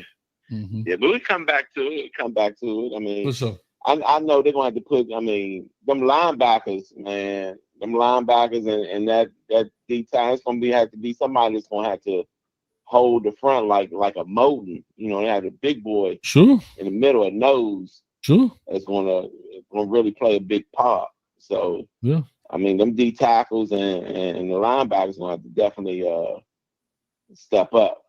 No, most definitely. They stuffing the run or they covering. No, 100%. That was the conversation, man. What you think, Black? What you think about the conversation? Like a lot of times when teams that formation and the defense that we run. And just like Coach Hayes said, but when a team goes unbalanced, you know what I'm saying, and they're trying to stretch you out to run underneath you. You know what I'm saying? They're trying to stretch you out to run underneath you to create a natural running lane for the running back, a natural cutback lane. You know what I'm saying? Because they think you want to get outside. So a lot of times a defense, they're going to shift over. They're going to shift over to make sure they cover a body, and they're going to leave you open for that backdoor cutback. You know what I'm saying? Or that underneath, off tackle, boom, and you're gone. So I just say play it straight up. You know what I'm saying? Maybe walk a safety down. You don't got to walk them off, but walk them down to cover one of them tight ends. And let's just play ball, especially if we know they're going to run the ball. let's see what they're gonna do first before we say, oh, we make wholesale changes. Let's see what they're gonna do first. Let's see how we're gonna stand up against it. Because if they're not successful, they're not gonna stay in an unbalanced the whole game. It defeats the purpose. It's not gonna help. Right. Unless they're gonna do the tush push the whole game, and that ain't gonna work. Yeah, I'm also looking for. I know you mentioned Wesley and everything. I'm looking for that. Remember, we got that linebacker from Rutgers too. I want to see what he's going to do. Yeah. So I can't wait for the game. The game ain't. I mean, it's coming up. It's coming up. I can't wait. I can't wait to crush him. That's all I'm saying. What did you say? 45 days? 45 days? 45 days, 17 hours. 45 45 days, 17 hours, 6 minutes, and 23, 22, 21 seconds, baby. And it's on and popping. Hey, some of y'all will be on probation from your new job by the time we kick this thing off. Huh? You know what I'm saying? Talk to me, man. We got Chris. We got Chris Canes for life in the building as well on the line. But Blaze, man. No, I think it'll be fun. It'll be interesting, man. And we see what's going on. Okay. Coach, I'm gonna go ahead and get up out of here, Coach. Black, all right. I talk to y'all. See you, Coach. All right. Much love. Appreciate it, man. Hey, Black, before I get Chris on, man, thank you so much, dog. Again, man, been big inspiration. As soon as you get those pieces out, let me know, man. I'm going to be the first order, and we're going to definitely make it happen, man. And I think it's beautiful what you've done, man. Congratulations to you. Your son is lucky to have you, man, as a pops, man. And both of your sons and your kids, and family, just in general, man. And, like I said, y'all going to see this cat again on the 8-hour YouTube takeover. No doubt. Me and my man Groove. I'm trying to find this video with Groove, man. That's right. Hold up, where's this video? I can't find this video. That's right, Jay. Storm warning all day long, baby. Are you trying to find the video when you had him in the trunk? I had him in the trunk, dog. I got his video with him. Get that board ready too, Coach Hayes. Get that board ready, like a host one had. Gotcha. It's good to talk a little bit of football, explain. Oh, of course. Yeah. We got it. We got it set up. Yeah, because a lot of people you'll learn from you. You know what I'm saying? Teach me, right. Coach me, coach. Coach me, coach. I just can't find Big Groove. All right, Big Groove. All right, Jay. The video, man. But anyway. Okay, man. All right, man. Black dog, I appreciate you for coming through, man. Like I said, Coach, I appreciate you inviting me on the show. Anytime. Anytime. The door's open, dog. All you gotta do is turn the knob and come on in, baby. And we'll out of here. Man. All right. Well, I'm gonna get Chris and them on. We're gonna keep rocking and rolling, man. Thank you so much, brother. All right, here we go. We rocking and rolling. All right, Chris, let's talk to us right quick. Chris Kane, talk to us, baby. Yo, what up, Coach? Man, I'm good, baby. We in this thing. We 2 hours in already, man. What's up with you? Oh shit, you chilling, man. Just listening to A Black on there, man, and listening to what he was talking about with the son, seeing that, and I was just like, that's it was great, Mm-hmm. You know what I'm saying? Sure. But that's why fathers are so important. That's why they're so important, because of things like that, man. Because we need more.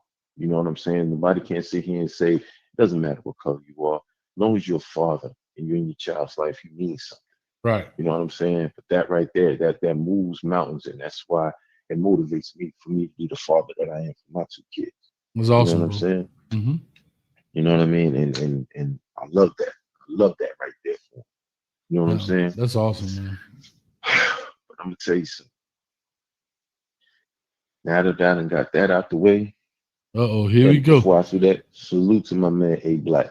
Salute to him, But now that I done got that out the way, it's probably we're gonna talk about. They call us the Catholics and the convicts, right? Okay. That's what they call us, convicts. Yeah, well, we just gonna put this like here. We just gonna call them the petties. I ain't gonna say the whole thing because Okay. To trip. But we just gonna call them the petty. You know what I'm saying? You know what I'm saying? I ain't talking about down there with Sue Young and them getting their feet and stuff. I ain't talking about them kind of petty. You feel me? I hear you. So anyway, I'm gonna tell you like this. You're gonna knock the Lucky Charms out the motherfucker. You know what I'm saying? Sorry. know what I'm saying? You're gonna knock the Lucky Charms out. And they're not gonna be magically delicious. You hear what I'm saying? Mm-hmm. Okay, I'm tired. I'm tired of hearing all the they need babies. Everything they want, they get on their knees for it and they get it. Everything they can't go and they get a conference game. They come into our conference and take our ACC championship away from us that we were supposed to get in 2020, but ain't nobody talking about that. And then they went ahead and treated the ACC just like a $2 after they finished. They Mm-hmm. left the money on the table and got up out of there, and we ain't heard from them since. So they used them just to get to where they needed to go, and that was it. You feel me? But yet still, no matter what they do, no matter how they feel, or whatever they do for them, they always get ranked high enough. Just like y'all said tonight, and eight y'all said the point before I could even say it in the chat. You know what I'm saying? No matter what they do, they get whatever they want. Mm-hmm. You see what I'm saying? But they always treat us like we're trash. But check this out, coach. Mm-hmm. I was looking on something today, and I was in a space, right? And it was in a Florida space. And there were a couple of Kane fans who was in there. I think it was more SEC than anything because I think the media day was today. And so they was talking about Carson Beck and allegedly that Miami paid him $4 million and he can get up to $6 million with incentives and all this other kind of stuff, right? Mm-hmm. But it's always on the front news. Whenever it's Miami, that bat signal always goes up in the air. It's always put out on Front Street. You always see it. But ain't nobody talking about that daggone quarterback that was committed to LSU who flipped to Michigan for allegedly $10 million. Right? You talking? Close Oh, to the $10 million. Bryce Underwood. Yeah. Mm-hmm. Yeah. Allegedly, that was $10 million. Ain't nobody saying nothing about him. And ain't nobody saying nothing about the one that Manny Diaz got down there and Duke paid him $4 million allegedly. You see what I'm saying? All of that was just brushed up under the rug. Mm-hmm. You see what I'm saying? But when it comes to us, no matter what our status is, whether we're on the top of the mountain or on the bottom of the food chain, when you got a U on your helmet, you always gonna be a main target, no matter what happens. But I'm gonna tell you something right now. This year, this is year 4.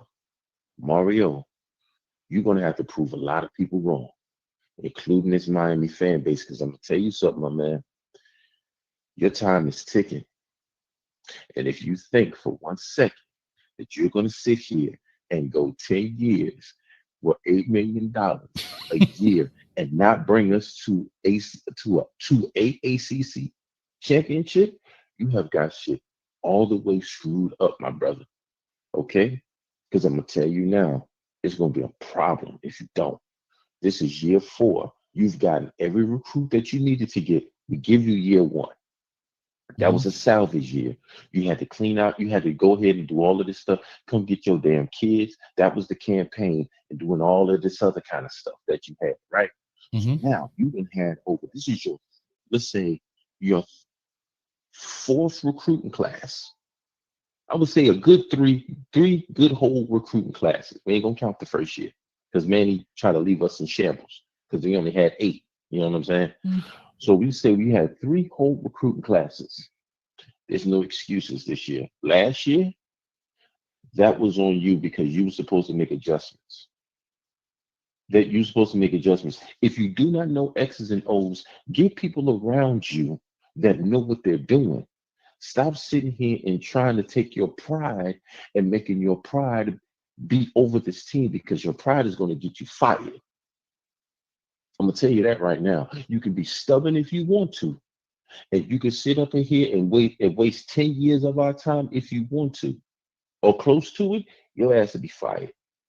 And if you get fired from here, I promise you, I don't think you'll ever get another job as far as in the Power 5. Not like that. Because you were a line coach, but you surrounded yourself. But Nick Saban surrounded himself with the right type of people. That's why he was so successful. Kirby Smart surrounded himself with the right type of people. That's why he was so successful.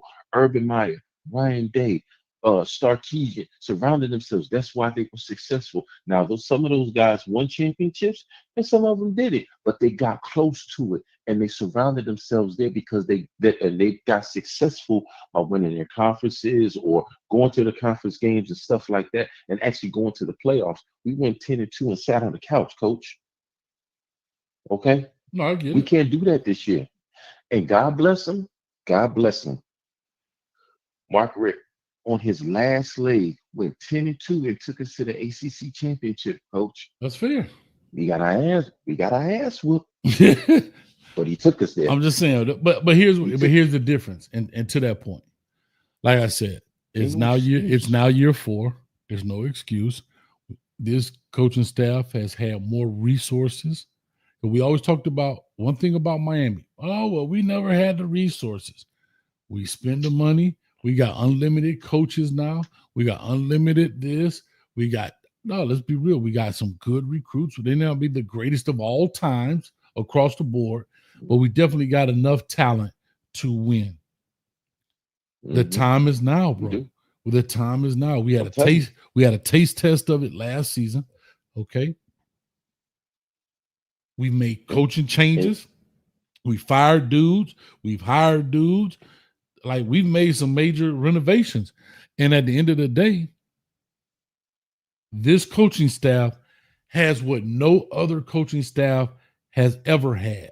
There's 3 main elements. Well, really 2 in essence. Money, meaning the resources that coach asked for when he first got the job, that has been pumped into this program. And I'm gonna just call it the transfer portal, right? The transfer portal, no other coach has had this. I think Manny may have touched the very end of it his last year, but it's not like it is today. It's not like it is today. What I'm saying is not like it is today. Right. So from this standpoint, Coach Cristobal, with the way he recruits from high school, he's shown he does it in the transfer portal, and now he's got in 3 years. Think about all of the stuff, that money that's been pumped into this program, not only just in facilities, but also in the NIL, right? I haven't heard and again, I don't keep my ear to the ground to a lot of this stuff because it's so much, but I have not heard one person say that Miami hasn't spent the money for something they wanted. I haven't heard one person say, well, we could have got him if we would have spent. No, what we wanted, we got. Now, that doesn't mean we could have just spent, but again, I'm not going to overspend for something I don't value that much, right? Like, oh, we could have got this kid if we would have spent. But again, maybe they didn't value that, so they didn't spend it. But if Miami has valued that player, I have not heard, man, we could have got Carson Beck, but they didn't want to cut the check. Man, we could have got Cam Ward, but they didn't want to cut the check. Man, we could have got Damian Martinez, but they didn't want to cut the check. Man, we could have got Tyler Barron, but they have not heard that yet. Me neither. So to me, in my opinion, there's no excuse for what comes in these next 45 days to start this thing off.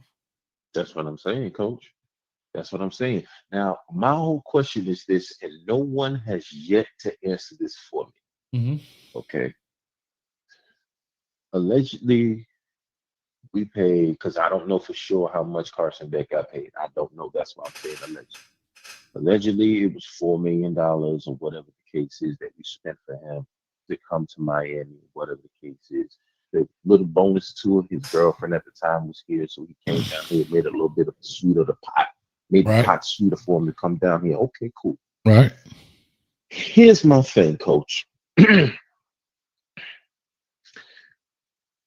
You allegedly spent $4 million on a quarterback. Yeah, he went 24-3. He went to the SEC championships. He got 2 national championships, got an SEC championship, all of that. Okay, cool. We got you. Impressive resume, right? Now, here's my problem. You spend $4 million allegedly on something that is really sight unseen. Why I say that? Because before the surgery, before he got hurt, you knew the type of player you were kind of getting, in a sense, because you seen what he looked like. Okay. And now that he's gotten hurt, what kind of quarterback are you going to get? And to piggyback on top of that, you had 2 different seasons. Okay, you had the 2023 back, and you had the 2024 back. Okay, Mm-hmm. now the question is, for $4 million allegedly, which one are we going to get? And like I say, Because I ain't never, yeah, but you know here's what what I'm I'm gonna saying? say, Because I Chris. never, But here's what I'm gonna say. That man get paid $8 million a year. It's his job to evaluate that. We better get the right one. Mhm. That's all I'm saying. I'm telling you. Like, you know, That's all. let me ask you this. You ever been to a restaurant? Oh yeah. Okay. You order something on the menu, right? Mm-hmm. I don't know if you like a steak or whatever, but let's just say you order steak. Yeah. Right? That's it. Let's say you order a steak. And the waiter brings out fish. That's not what the hell I ordered. Mm-hmm. Right.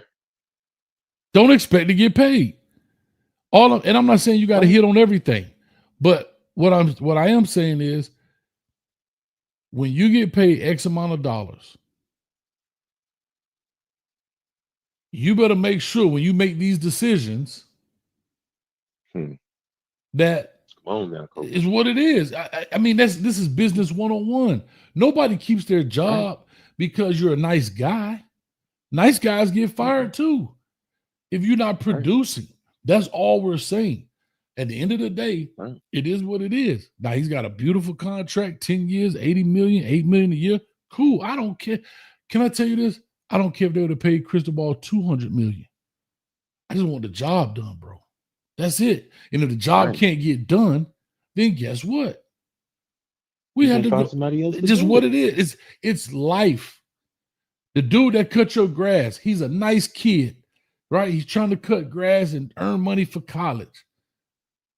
But if he missing spots, he don't edge, and he don't do this, you got to get rid of him, dog. It's just, I mean, this is life. It's not personal. It's business. The dude that wash your car, huh? He don't wash under the side of the car. He don't put Armor All on the tires. If you keep paying them premium prices, a premium car wash price. Hey, no, hold on. Here we go. He charged you a premium price, and he says, "Guess what? I don't have any Armor All." That's unacceptable, bro. You're charging me a premium price. I understand you may be out today, but don't charge me the full price then. That's all I'm saying. But you know what though, coach?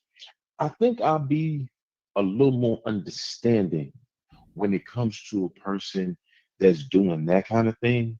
Now, as far as like if you're trying to cut the grass and you're trying to make your money for college, I'm with you on that. But you got to know when to, hey, you missed a spot, go ahead and get this. Learn from your mistakes. You know what I'm saying?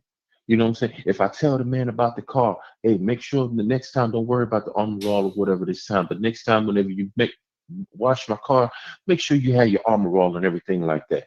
Okay, sir, no problem. I can get with that. You know what I'm saying? What I can't get with, coach, is when I'm telling the young man that's cutting the grass, you know, hey, you missed the spot, you're not edging, you this, that, and the third, but you acting like you know what you're doing. And you don't want nobody to tell you nothing. It's just like when the guy's washing the car that don't have the Armor All, and you let him know, hey, dog, you ain't got the Armor All, but you can't tell him nothing. He act like he know it all.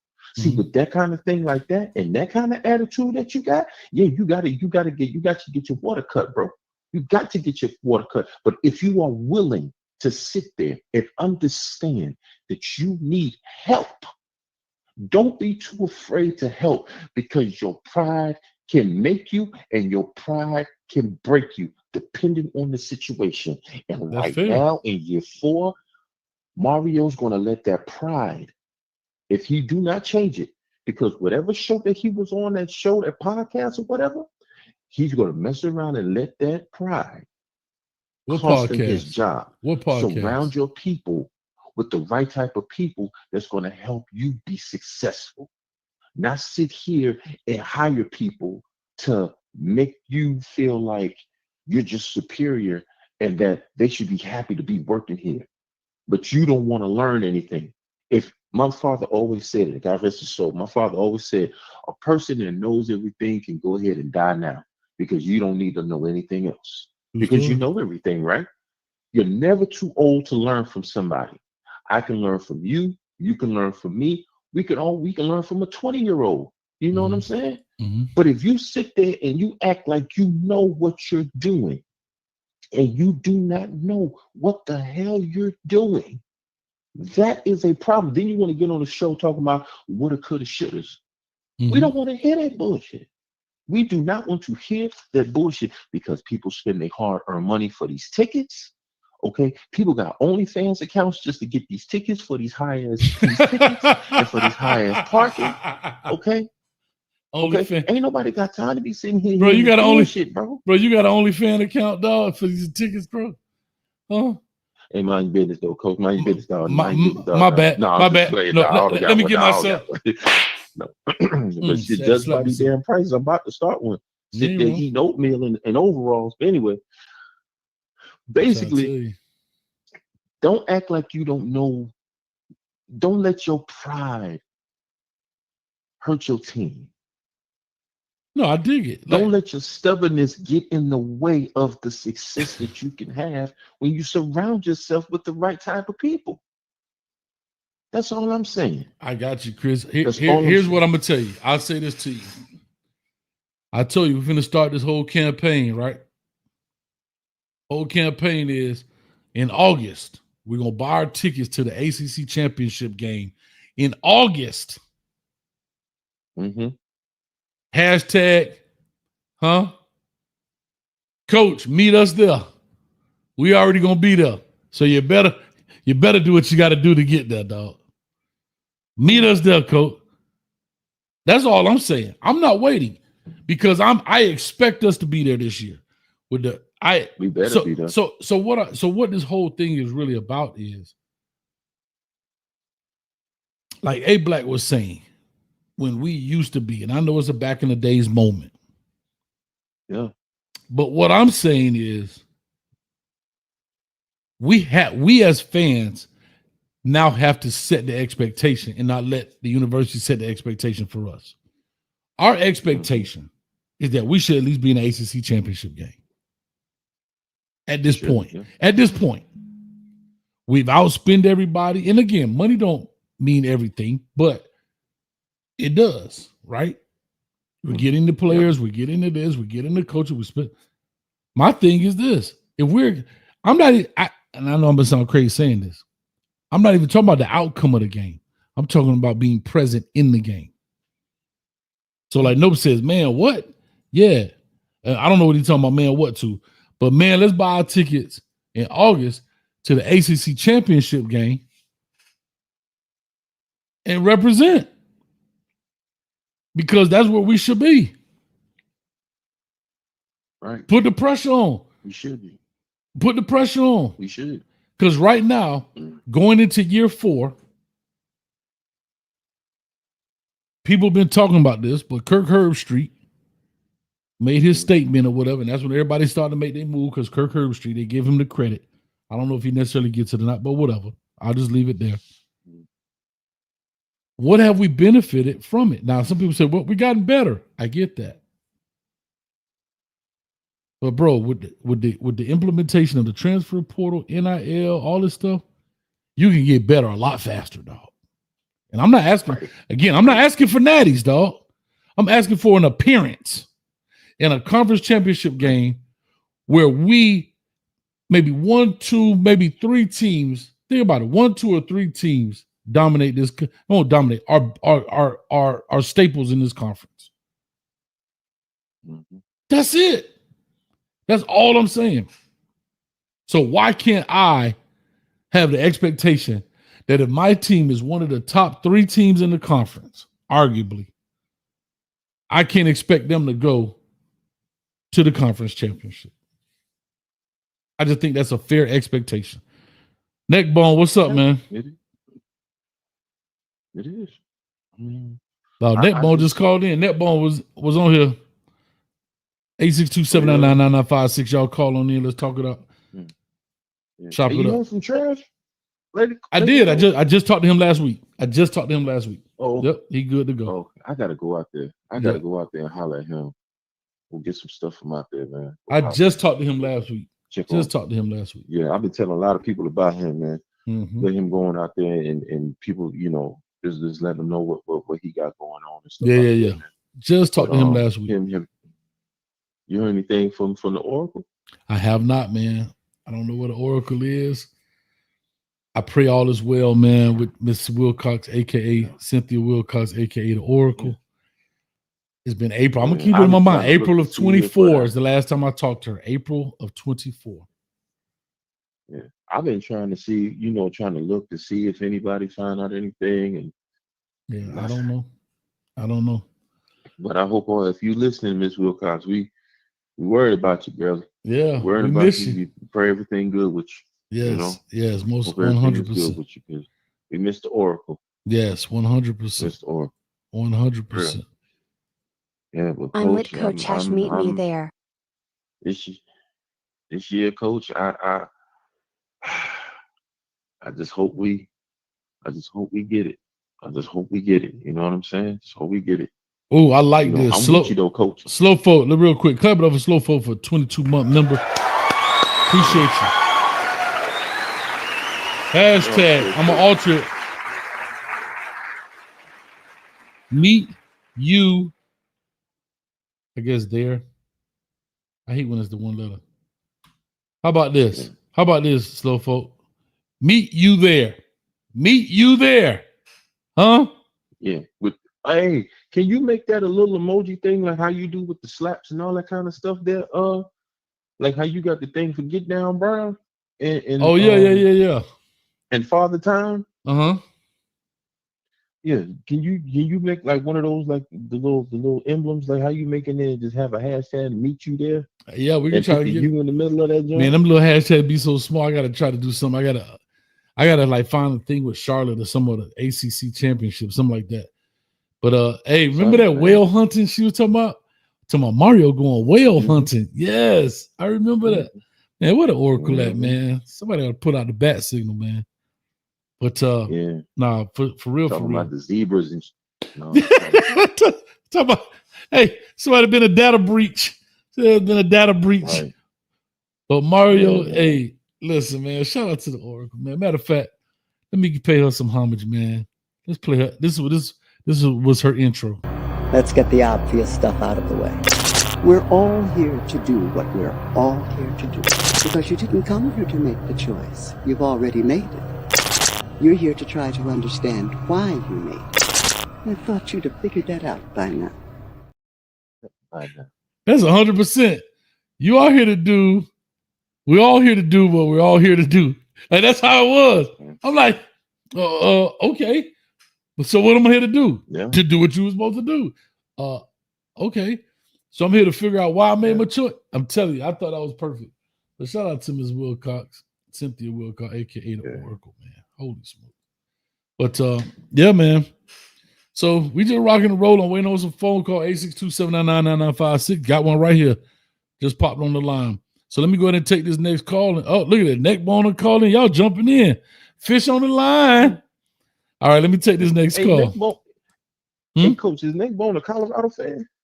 Man, not no more. He used to be. I don't know what Neck Bone on now, but Neck Bone going straight. He going straight at prime neck. But we'll talk about it, man. He a Miami Hurricane fan. I converted him already. Oh wow. I converted him. But let me get Neck Bone on the line. Then I'm going to 5764. 5764. All right. Thanks, Chris. Appreciate you as always. Right. Yes, sir. Yes, sir. All right. Neck bone. My neck. My back. What's up? What up, Coach? What up, Coach Hayes? What up? What up? All I gotta really say today, man, is man, it's no reason why we shouldn't see a Miami and the SMU in the ACC championship. I don't know if Miami gonna pull it off, but they should. Mm-hmm. And I feel like if they don't get in the ACC championship, I feel like, man, they made a mistake with Mario Cristobal. Because my thing is this, right? We all know Florida and Texas got the best football, but how do you go in and lose. If you're not losing to Florida State or Florida, you beating them teams. How you not winning your conference? I just feel like it's they not achieving what they supposed to. You know, just like Dia, he ain't he a good he if he don't win the Big 12 championship, that's his fault because he he got enough power and enough money to give a kid to come play for him and enough respect. But you just underachieving, you know. So it ain't too much on Cristobal, ain't too much. A lot of coaches underachieving, but hey, it would be nice to see a SMU and Miami ACC championship. Now I want that. We need that Clemson.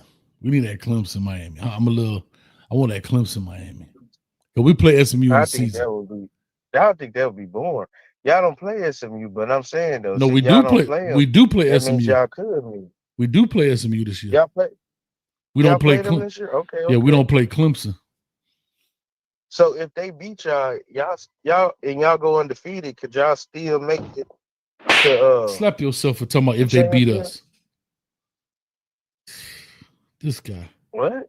had to slap you, Man, dog. Talking Texas about got the if SMU is the fourth best team in Texas, man. And we went to the ACC championship the first year. And I say we as in I'm a Texas high school player, so I represent, you know, but SMU ain't never been nothing but they sweeping through the ACC like, you know what I'm saying? neck bone, And you know, you hurt my and neck. you know what I know. You know what the problem really is, but you just rather say that. I'd rather tell you that off air. You know. You know, Okay. you see what Cam Ward did, right? And he come from Texas. He went down there and showed out. He came up short, but say, y'all need a dual threat. Y'all gotta get rid of these Tony Van Dyke type of quarterbacks. Y'all have more success. But just think about all the talent y'all got out there, man. I mean, y'all had it before, but man, it's guys in the portal that y'all could have probably went and got. I mean, We could have I went and just got don't Caden trust Salter. Carson Bennett. Yeah, you could have went and got Kate Salter. You could have went to go get the guy from Kansas. Um, yeah, they had a horrible first couple of games, but you see how they beat Colorado and you know what I'm saying? Guys like that, you know, that they'll fit Miami system.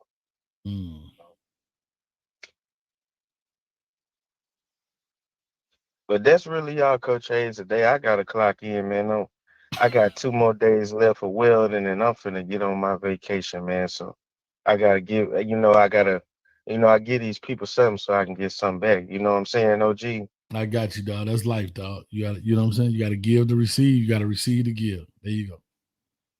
But best believe we got a couple more weeks, and we gonna be watching them Cleveland Browns in the preseason games. All this hype about Shador being the best thing since sliced bread. You know, everybody gonna get to see what he really about. You know what I'm saying? Not saying he gonna fail, but you know, preseason gonna be exciting this year for the first time. I feel. No, You know, not at all. you know. But shout out to Miami, man. Shout out to my Haitians. Shout out to my roommate from Orlando, Florida, man. In college, I have a college football roommate. Man, I know it's talent in in Florida, man. But y'all just gotta find it, man. And then shout out to that boy Teddy Bridgewaters, man. Y'all need to Trump need to pardon that man and let that man coach them kids, cause I feel like Hey, man, he pardoned all these criminals. They neck need to bone, pardon that man neck and bone, let that man coach them kids, man. neck bone. That might be the best thing you ever said. Trump need to pardon Teddy Man. Bridgewater. Yes, Lord.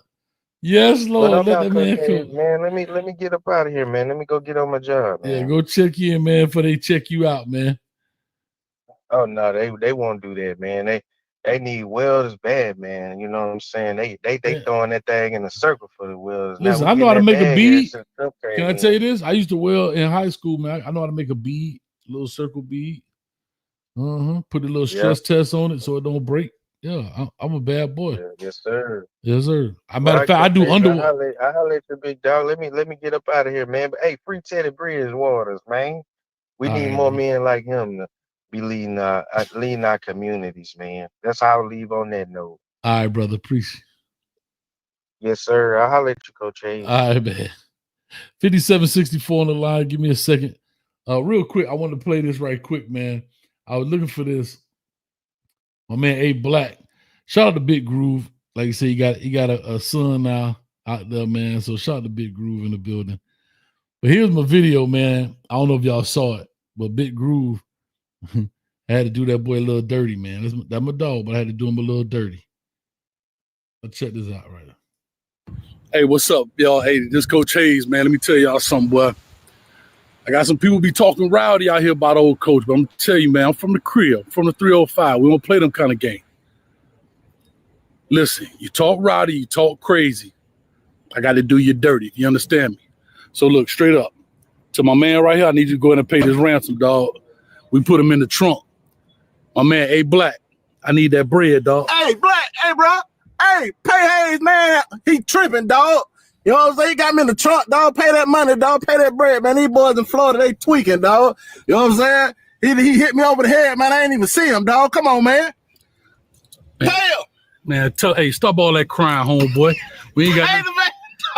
Man, we ain't doing none of that. What you mean pay the man, dog? Pay him, dog. You be talking reckless about these canes out here, dog. You got something. What's up with you? Hey, man. Hey, dog, man. Mario just ain't it, dog. I got a right to voice my opinion, dog. Come on, Hayes, dog. Don't do me like Hold this, on, man. bro. You know, hey, I'm famous for the slap, Come on, boy. dog. Come on, dog. You understand me? Come on, bro. Hey, man, going to take that man to the Everglades. He Come out on, here. bro. Hey, he out of here. Take him to the Everglades, Come dog. on, bro. Look at that. Send that bread, dog. He out of here, man. Let me go. Take him to the Everglades. He out of here, man. We'll holler at you. Cane Nation. Go Canes. That's how you got to do them sometime, man. That's how you got to do them. Just let people know. 5764 on the line. Shout out to my man Groove. Call or talk to us. Give us your name. Where you calling from? Hey, Coach Hayes. This Randy calling out of Orlando. That's right. Central Florida area. Yeah. I mean, I'm here in the area. All right. What's going on, man? What part of Orlando are you in? I don't know who your last caller was, but he just rambling and bumbling. I just want to address A-Black. You ain't even getting no push. You ain't even getting no pushback, Coach A. He drunk. This guy say he drunk. This guy say Bly gonna be the standout player. All the talk around spring practices, he just another Jag. Ooh. And You talking about the guest? You talking about the guest I had on or the last phone caller? The guest you just had before I came on. I'm a dog. I said he was just rumbling. Oh yeah, the guy just came. The guy that just called. Yes.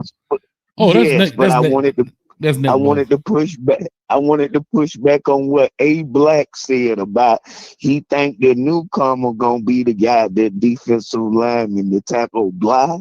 Oh, from La Tech. Yeah. All the information given during the spring and from all the other insights who well connected to the ground, they say Bly is just a Jag.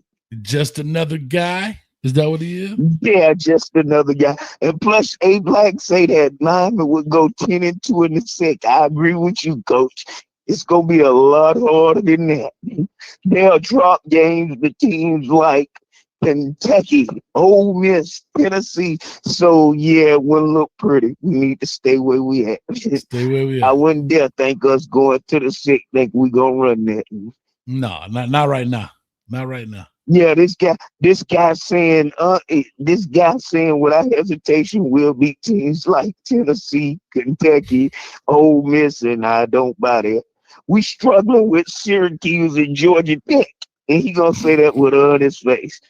And you ain't give no pushback, Coach. That's his opinion, though. That was his opinion. I can't be mad at him, but that was his opinion. So I ain't mad at him whatsoever. That's my dog. But I'm saying I didn't have to give him no pushback because I asked his opinion. But we all know that we know that just like the same way we went 10-2 and you will feel a certain way. But dog, we know what time it was, bro. Like I mean, like You're right, Coach. I'm looking at it I right got here. one more thing to say before I get out of here, though. Talk to me. I was calling you last year with the guy who coached with you during the season, and I told you before you make your prediction, Coach, I say we gotta get some defensive tackles like we had back in the day for us to be taken serious. I don't know what you think, but do you think we got enough up front on the defensive line side to make a playoff push? I Because do. I'm still up in the air on that. Listen, I believe we got enough defensive line wise. And again, I want this to be seen. I'm not doubting our post-game play, but you can't tell me that we don't have enough to get to the post-game. That's all I'm saying. We got enough to get to the dance. Now, that don't mean we're gonna leave with the prettiest girl in the club, but we got enough money in our pocket to get in the club. That's all I'm saying. Coach, specifically defensive tackle. But we got some guys. We got Moten. We got Justin Scott. We got a few guys in there. Again, I don't know in regards to the depth pieces, rotational pieces. They may be looking to move Bain kind of inside sometimes to bring another guy outside. I don't know, man. Yeah. It's just I don't want to hear it though. I don't want to hear no excuses. Gotcha. Because we got all the opportunity, all the resources, all this stuff. NASA, what's up, baby? You, I'm coming in a Coach. second. I think we should be doing a lot more winning. But in 20 years, we ain't did nothing. And then SMU, we got this cornball guy popping up on your show bragging about SMU, and they winning in their first year in the conference. We got to do better. Come on now. What's your name again, bro? What's your name again? Cornballs from Texas brag about SMU. Yeah, man. What's your name again? Randy. on that Jones High graduate, man. Oh, I call it to you every day. You a Tiger. Matter of fact, I heard Jones I heard Jones just got the offensive tackle back from Miami Edison from Uncle Luke, man. He just came back. Yeah, I don't follow him that much like that, Coach. Just every now and then. I ain't mad at you. Oh, Jones Tiger. So you got enough orange and green in your house then to be a Hurricane, a FAMU Rattler, and a Jones Tiger. I hear you. All right. Take care, Coach. Let me get somebody else a chance to get over. All right, brother. Take it easy, man. Good call. All right. Thank you, man. No problem. All right, man. Randy in the building. He a Jones Tiger. All right, Jones better do something, man. They're going to be in trouble. I can tell you that much. Jones better tighten up. Anyway, let me get NASA on the line. NASA, talk to me, baby. What's up, man? Been a long time. What's going on with you, Coach? Man, I still be watching you, though. I just don't call in. What's going on? I'm good, man. Just trying to make $1 out of 15 cents and looking for a diamond and nickel. I was just calling to ask you for 15 cents. I ain't got it, but I could put something on it. hey, why the last caller sound like Senator Kennedy? I don't know. Hey, y'all boys shout out to the man sound like he in the freezer. Man, y'all leave that man alone. That man was speaking facts, boy. Y'all too funny. But hey, that motherfucker sounded like he was talking on a treadmill. Y'all too funny, Chuck. Why y'all messing with Randy, man? Randy cool as a fan, man. That boy Jones Tiger, man. He cool as a fan. He need to get from in front of the fan and talk. That's just what he sound like too. Like he talking, we was jits, and we used to talk to each other from the fan. And this man, stop, man. It's too much pressure. No, for real, Coach. Hey, I'm terrified though. I ain't gonna lie. Terrified of what? Man, Mario's silly. So what you scared of? Yeah, that one. Hey, because we got all the ingredients. Mm-hmm. He just turned the pot up too high or had a pot down too low. Miami Hurricanes never had two things, no match. We got peanut butter, no jelly. Like ham, no burger. No defense had a hell of an offense. We never got shit that two things that match. Never. Never. I think the Achilles heel is gonna be this year. What was that? The kicker. You think so? What's the dude named Auburn or something like that from Texas? Auburn? But he had the yips at the end of Texas season. He did what? But he had the yips, like he kept missing. Oh, really? He was like all Big 12 and all SEC, and at last he just fell off a map. Fell off a cliff. Everybody worry about Carson Beck. Worry about that damn kicker. Worry about that kicker. It ain't like, yeah, man, because you know them getting them close games because Florida State gonna play us tough. Yeah, they're not gonna be as bad as they were last year, though. And even when they was bad last year, they still played us tough. They played us tough. You remember the quarterback hit it like a 60-yard run down the middle? Yeah. Now you can't tell me that's not communication. Yep, you just can't tackle. You just can't tackle a cat. No, to your point, I get it. They had that white boy looking like Johnny Manziel. About that. And now they got Thomas Castellano, he can run. Yeah, they shut him down. He's at Boston College though, but that's a different. I don't know. He got to worry about Alabama. They're gonna put a iffy spot on them dudes. We're gonna find out though. I hope they don't. What's going on with you, Coach? Man, I just been trying to get it going. Got a lot going on, man. It's summertime, trying to get stuff done. Excuse me, trying to create new stuff, trying to just keep the thing going, man. But I've been good, man. Just got whiter. Huh? Your chin getting whiter. Man, I was in the store, man. I keep picking. I think I'm gonna die my job, man. Don't do it. Just one time. Don't do it. I want to look young again, dog. For what? Hey, well, you know what we come from where getting old is a badge of honor. Man, I got a class reunion coming up here next week. I'm gonna come in that thing looking young. They be like, damn. American still got a school. You know it, boy. But we got that real. It's out, damn, bro. My 30th year out of high school. That's crazy, dog. 95, right? That's right. Yeah, mine too. Mine coming up. I graduated 95. Mine coming up too in September sometime. Oh yeah, no. Ours is next week, the 25th, 6th, or something like that. So I'll be y'all had some stunners at American too. Trying to tell you. Hey, every school had their thing, man. The Spaghetti Girls was at American. Hey, listen, man. Straight out the Bajas in Kansas City, NG. You know what I mean? But Nola had them, though. But hey, Nola had them Jamaican rice and peas. Yeah, Nola had Jamaicans. Edison had the Zoes. Yeah. The West had hey, you know what though? It used to be so crazy. You ride by the West, everybody used to be super fresh. Yeah. Walking to the projects. Walking straight to the beans, dog. Pour the sugar here into the projects. PSU, Matchbox, Lincoln Field, all that. They going right there. And you got on all the J's in the world. Down there. You going to Poker Beans and you going to Scott Projects. Yeah. Now, when you went to HML, you said? Yeah, I went to Lakes. I went to North Miami first, then they kicked us out of North Miami and set up the Lakes. So Lakes y'all had a lot of Spanish folks out of Miami Lakes on the backside though. Y'all had the front side of Miami Lakes. Oh, the American probably got that one. What you talking about? Front side? What I'm saying, like on the backside of like the grit, like HML right on the other side of that Gratney Express, like you know what I'm talking about? Yeah, like more in the higher Hialeah. Y'all got more of Hialeah. We had more of Miami Lakes. Yeah, y'all had more Miami Lakes. Like the lakes on. I'm saying they're on the other side of the highway. Right. Yeah, we had all the Oyes. Yeah. All the Mami, el negro que está todo sello niño. Y'all in that thing jamming. Law Dog, what's up, boy? At the beginning of school, everybody be on the second floor. You won't see no Oyes until we get to class. You won't see no black people. It was all good, man. We used to be in Central Plaza, chilling right in the middle of the American. Michael, I was just talking about you, man. Shout out to Michael Campbell, DC. What's up with you, baby? I was just talking about you, man. He said, y'all youngest. I graduated in 1989. But you back there with Rakim and them. Huh? You're a New Jack City graduate. Back when Nino Brown was walking the streets. That boy was wearing a taste with a pencil.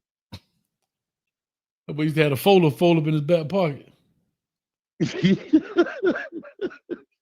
Hey, we grew up in the era with the big T-shirts. Huh? Why nobody talk about Ruben Bang? I did. I think for me, when I don't bring him up like that, it's because what I expect out of him, right? Like for me, for Wesley was saying how I brought him up was because it's 40.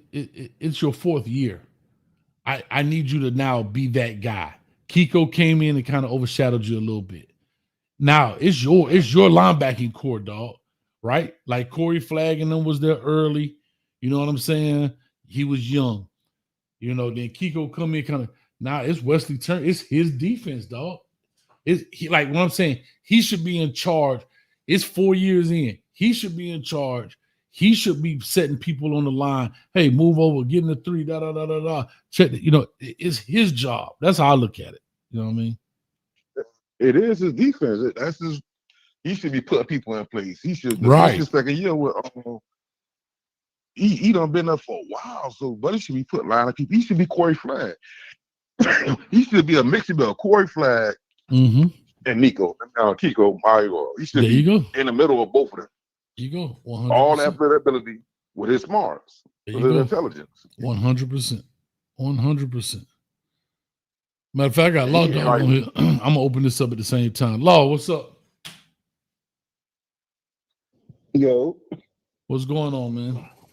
You know, Law Dog. Shit, I can't call it, coach, man. I'm listening to these fans talk, man, and it's like, listen, man, this got to be it, coach. This is like the crescendo of it all, man. Like the last year was like the precursor to what it's about to be.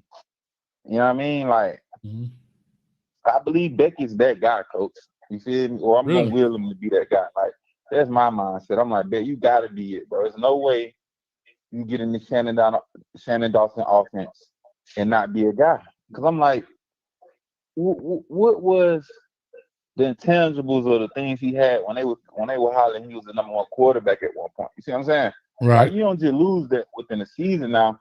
You can, because Tyler Van Damage did a nigga so dirty, coach. Like, boy, he just Tyler Van Damage. Boy, that boy Tyler Coach, Van I gotta Damage. run, man. I'll hit you back later, man. For sure. Appreciate you, man. All right, no problem. Shout out to my man NASA in the building, another member, man. DP, what's up with you? Go ahead, Law.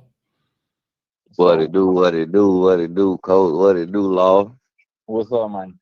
So I just feel like he gotta be like it start there, right? And so I'm like doing my homework and I'm breaking it down and I'm going through the depth charts and I'm looking at the players and I'm like, it ain't nothing we ain't got. Like, what don't we got, coach? Like, what is it that we need that we don't got right now? A W. You know what I mean? It's like, That's it. Yeah, like, I got a question for y'all guys in the chat, man. I want to know, what players do y'all think is going to have a breakout season that nobody's talking about?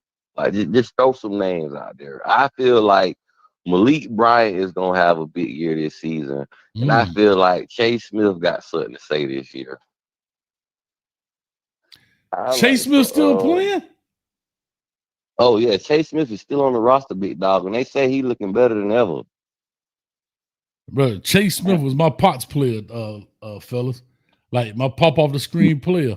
And I think he was phenomenal. He got to be. They say the knee brace is gone, coach. He got to be in his 5th or 6th year by now. Got to be. Yeah, he had 2 injury waivers, I think. Well, he's in his 5th year. year. You know why I know he's in the 5th year? Because I started the channel 5 years ago. So he got to be in his 5th going into his 6th year. Yeah. He the last Manny Diaz player left on the roster. Last of the Mohegans. Holy smokes. I mean, shit, player wise, see, I don't know, because I kind of lean towards I need Ray Joseph to be special, but I respect that. That's true. Keenan Marion just entered the chat. $1 million roster with $1,000 coaching staff. Rolling on the floor, laughing man, cook, medium dark skin tone. That sounds like some hate. That shit. Of course, that's Chef Jerome. Appreciate you for the $9.99. I knew it. Yeah, Chef Jerome. I knew it. $1 million roster with $1,000 coaching staff. Hold on, coach. He got $1 million coach with $1,000 roster. Thank you. I didn't want to be the guy to say it, but no, he got $1 million. It's the same. We get it. Hey, tomato, dog. Hey, tomato. You sent me $9.99. Hey, you sent me $9.99. I'm gonna send you $6.66. It just flipped the numbers around. Ain't nothing changed, dog. It's the same thing. It's the same thing. This is not that. Y'all coach don't even show up to practice. He's just hey, what time the game start? I'll be there. I got an almonds commercial to film. Yeah. Anyway, let me not go down that for them boys. We're gonna talk about tough. Pilo said, character. I know, right? Pilo said JoJo and Popo. Again, I think who you got, coach? I was gonna say, see, like people like JoJo, I think is on the radar, right? You were talking about people that nobody's talking about. Yeah, nobody is talking about it. Yeah, JoJo on the radar. Right. I think offensively, everybody's right where they should be from a recognition standpoint, except our receiving core. I think for Ray, this will be his year. He's been patient. He's been talked about. He's been blamed because of what Luke said. Like, you know what I mean? He's endured a lot, and this is his opportunity to show the world. Because remember, he was a Clemson commit. He changed from Clemson and came home. But again, right, as Pac said, America eat up babies. The Hurricanes, y'all eat up the people that like what are we doing, dog? That's why that's the only thing that really gets under my skin. We are so quick to turn and change on these shorties, and they haven't done anything yet. He hadn't even gotten the opportunity to play. So this is his opportunity to shine. But we always so enamored with the new toy, right? And I'm nothing wrong with Malik, nothing at all. There's nothing wrong with JoJo, nothing wrong with none of these guys. But whatever the new shiny toy is, we gonna cater to that until they start playing. You know what I mean? So most definitely, man. And then it's gonna Ray, he gonna really have to do his thing, man, because you got Tony Johnson in there, you got Keelan Maryland, and then you got then you got Malachi. There's a lot of guys in that slot. So we're gonna see. I hope the best man win, you feel me? Don't just be giving to nobody. 100%. And then, like I say, Popo on defense. I want to see who that other linebacker is. I hope Popo knock their heads loose, right? Like I brought up yesterday, but I think I like Popo. I like that call right there, Popo. I'm not big on the transfer kid. Like when people ask me these kind of questions, I appreciate the transfer players, but I want to see the homegrown kids, the ones that I prefer to see the guys that was here last year, make a jump. Yeah, I'm not looking for, we got the guy that came from, like they were talking about the linebacker from Rutgers or the running back from North Dakota State. Yeah, I get it. That's cool. I want to see the homegrown kids start to shine through too. But anyway, Law, what you think? I want to see whoever the best is. Fuck all that, coach. I'm not talking about not playing. I'm talking about when they say the guy who you want to see shine. That's what I'm saying. Oh, okay. Nah, I'm with you. I'm with you when you're right. I can go for that. But man, listen, because it got to happen. Listen, Notre Dame must be beat, coach. It got to happen, man. Like that's we got to set the tone right there, because that's the type of game where it's we gonna be challenged as we should, and they gonna challenge us, and we gonna challenge them, and they coaching staff gonna challenge us as well. As now they may have a favor because Cristobal, he throw me off, bro. It's just like he kind of like he just made me uneasy. Like he's strong, then just like he get weak in the end, and I just don't like that. So it's just like we can't make it close. We got to go in there and punch him in the mouth, coach. It got to be a knockout. It can't be a decision, coach, because when it come down to decisions and tight games, man, that Mario nuts draw up, coach. He forget how to do anything. So here's what I'm gonna say. I got two Hurricanes and the rest of y'all in there. We got the hashtag meet you there. So y'all willing to buy ACC championship tickets in August? I'll be down for that. I'm with it. I believe. We better. I'm just saying. And then, coach, too, win, lose, or draw, no matter what the season outcome, this got to be our last year we get these one and done quarterback runs. Yes. We gotta get some homegrown quarterbacks in there, because it's gonna hurt us in the long run if we keep doing it like that. I agree with that. I think that's a fair statement. I think after this, I hate to say this, but I think Emory Williams is passed over at this point. And I think personally, which I know they're not going to do it because Cristobal just not going to do it. Yeah, he was a bridge guy. Yeah, but at first, he was a guy, but now he was looking like a guy till he went and tore his arm off. Right. So what I believe personally right now is it's Carson Beck, Luke Nickel, Emory Williams, regardless of if Emory is even a little better. The reason I say that, because now with Luke Nickel, you got him for at least 3 years, right? Yes. You got him for 3 years. That's how you would do it, cause Chris Ball ain't gonna do nothing like that. I know, yeah, right. Because you go look at, oh my God, I can't believe I'm doing it. But look at Florida with DJ Lagway. They had the older dude in there. They shipped him out, Graham Mertz, in the middle of the season, brought DJ Lagway. And last year he was a freshman, so they know they got him at least 2 more seasons, minimum 2 more seasons before they got to make another move. So far as a starter without major injury, I'm saying. That's a hell of a context. She'll say, why would you buy tickets to go watch Clemson versus SMU in the ACC championship game? That's a waste of money. Like Chef Jerome talking sideways up here, man. Bro, he must be in there cleaning up my kitchen, dog. He's sniffing the Clorox bleach too much, man. Bro. He's doing all that typing, but he ducked that smoke last night, though. Chef, yeah, you got to stop. You got to wear gloves when you clean the kitchen, man. That stuff get in, and wear a mask. That stuff get in you and make you dizzy. Colorado ain't even relevant no more, man. People ain't talking about like they was no more, man. They done lost the sauce. What happened, dog? What's going on, Chef Jerome? You ain't cooking up no sauce for him? Nah, he got that Cleveland Doodoo Brown. That's what they talking about now. Cleveland. Yeah. They switch matter up. of fact, Jerome, you doing a lot of yapping, man. Let's go ahead and put it down, man, for where the hungry hounds can get it, man. I got Georgia Tech over CU, man. What you want to do, man? Ooh. How about that? Hold up. That typing. Hold up, real quick. Yesterday's price is not today's price. Somebody got to put that money up. Tech finna take them boys to a Diddy party. Oh, damn. Oh, it's finna get wild. It's finna get wild, man. God dang, DP.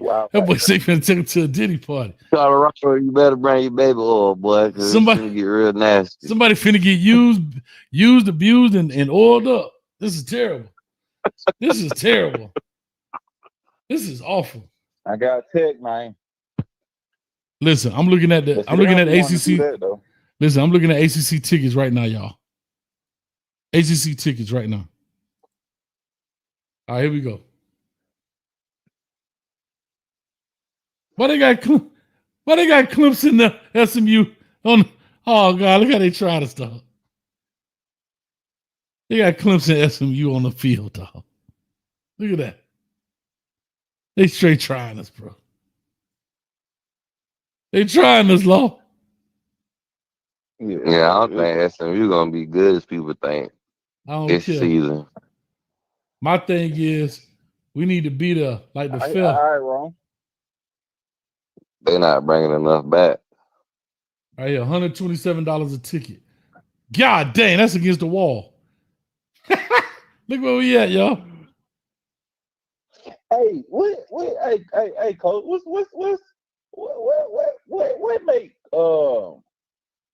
what make Dabo so much different from Cristobal, coach? He won. But I'm saying, like, how Dabo able to make that happen up there in South Carolina? Like, because it's like he went from Deshaun to Kelly Bryant to Trevor Lawrence to K. I guess K. Klubnik. Then it all started with Taj Boyd. Was it? We then had a quarterback. Like, what is it, coach? Like, what's the? His coordinators. I can say one thing on Law Dog. But historically, Clemson never was like nobody to. People wouldn't talk about them historically with football. So he really built them to what they was. Wasn't nobody ever expecting Clemson to be a dominating program until Dabo established what he established. And then he, like you were saying, he hit on a lot of good quarterbacks also. Yeah. Yeah, but here's what else. He got lucky and, well, not lucky, but here's what I'll say. When you deal with CEO coaches, that's what I call people who don't specialize. The coordinators were stable. They weren't in and out. Brett Venables was there. How long was Brett Venables at Clemson? Yeah, about at least 5-6 years. No, he was there longer than that. Way Yeah, longer than that. I know that for a long probably before he became DC. Brett Venables was at Clemson from 2012 to 2021. Yeah, you ain't getting at it, man. They weren't paying like that. But so what I'm saying, remember, he didn't want to become a head coach until when?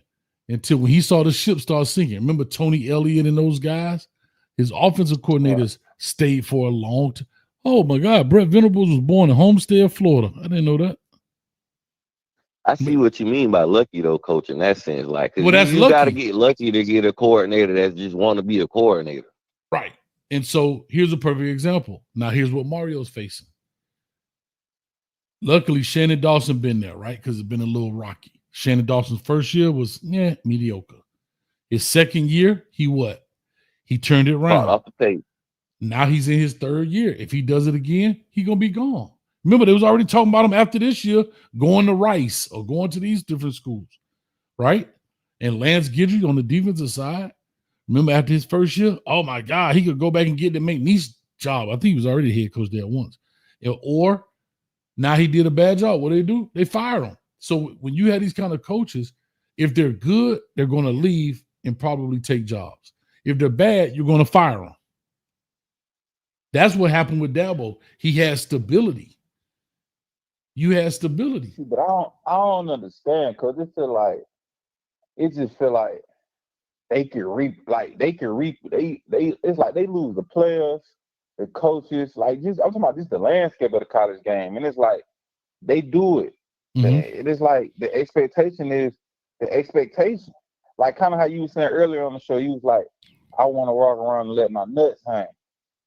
I want to walk around and let them nuts hang, coach. I want them to be like, I want the you to feel like the you, coach. I want to like cut the TV on and say, it's going down. I don't want to be on the edge. I don't want to be on the edge, coach. And another thing, low dog shit about Clemson, man, they got good at the right time frame around the era of social media, and you was able to get eyes on their program more around the time they started to get good. So that era, what I want to say, around the time YouTube started getting fresh and stuff in that nature, and social media and all the different products and stuff like that, that's when they start popping, winning all them 9 games, 10 games, then boom, winning natty. So people seeing Clemson, they seeing them everywhere. Now Dabo getting known as a national championship winning coach, and so on and so forth. I'm gonna be honest with y'all, boy. I can't take no heartbreak this year, bro. I can't either. And the funny thing about it is, but the funny thing about it, they brought good players. The Sammy Watkins, they started coming into Florida. They got not out of Georgia, but they started coming down into Florida.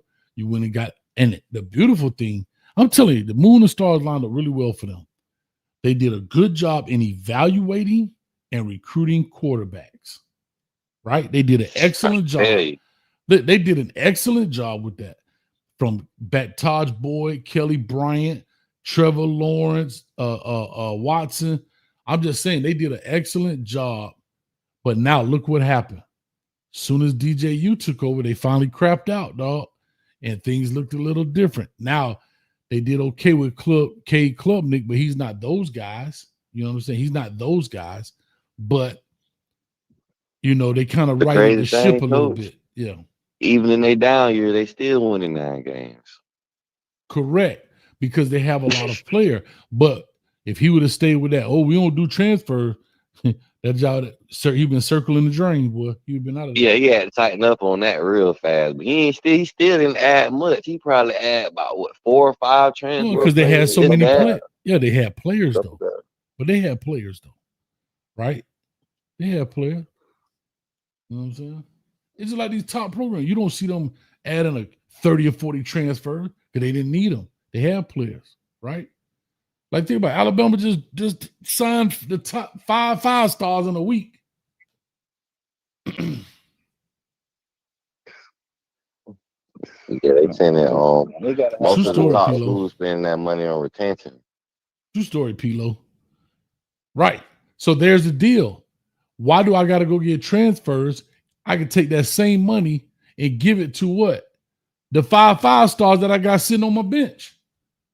And what are they doing? Instead of me go paying a dude, I got to regroom and show him the ways and make him part of the culture. Just take that same money and give it back to the players that I got on the bench, and they already part of the system. You see what I'm saying? You see what I mean? Yeah. Yeah, true story, It P-Lo. gotta happen, man.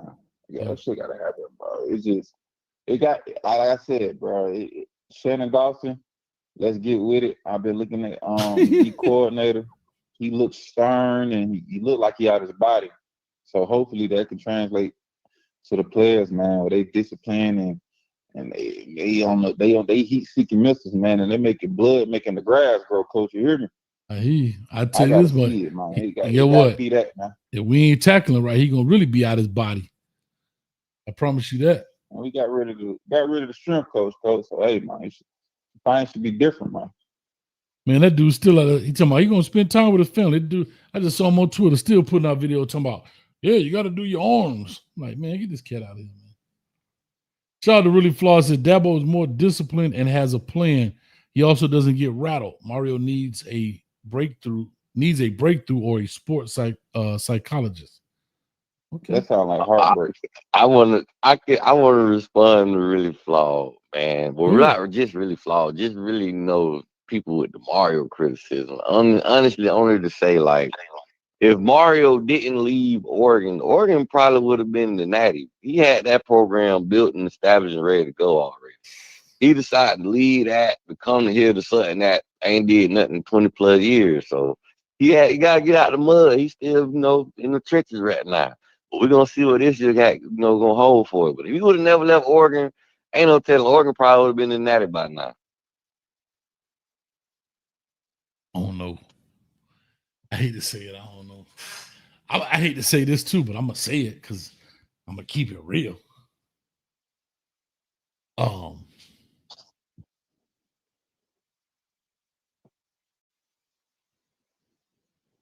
I am afraid as well because I don't know what kind of debacle is upon us.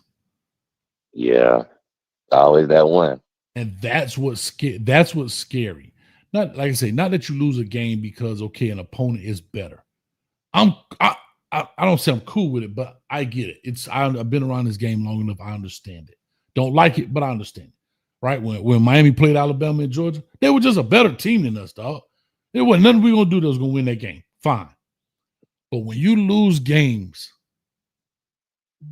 and you're better than that team, and we've done that every year, not just under Mario, but on the other Manny as well and everybody else. When you lose games, when you're better than the opponent,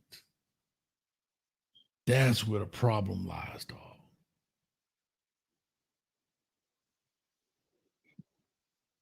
That's the issue. Like we were just talking about that Georgia Tech. Dog, the dude was 6 for 6 for 32 yards, and we couldn't stop the run. Ain't like there was play action in us. They 6 for 6. The other quarterback came in was 5 for what? 11. What they were 11 for 19 or something like that. Some real low number in passing. It was embarrassing. The quarterback their main running back had 3 carries. The quarterback had 20 carries. That's just preparation, though, bro. That's bad. That's bad. And the quarterback had his arm was jacked up, was hurt. His shoulder was hurt. Yeah, they ain't never make him drop back to throw the ball. I don't know, bro. Blew a 21-point lead.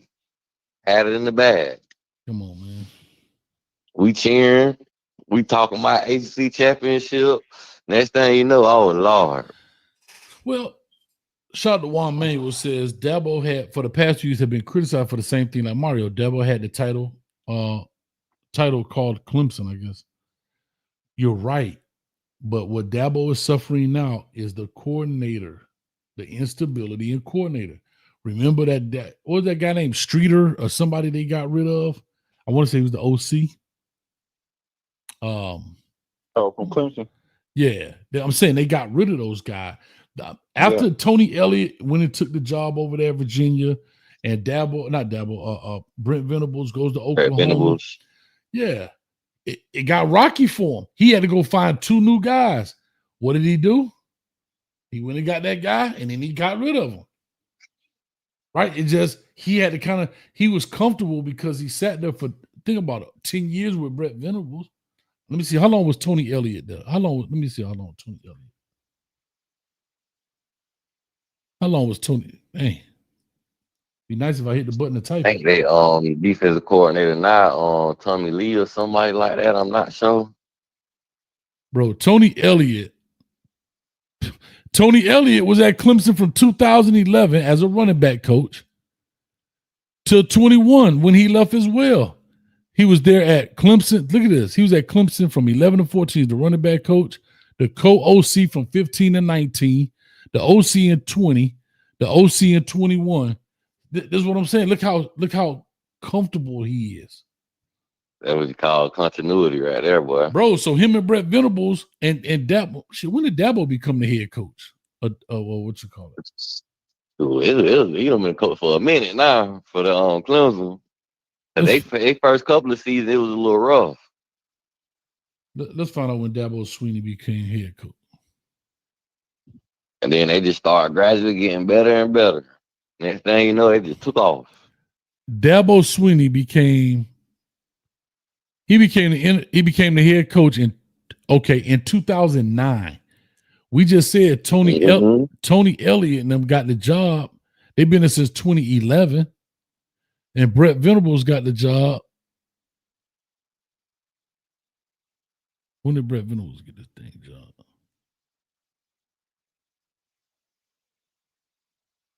Be nice if I keep the tabs open, huh?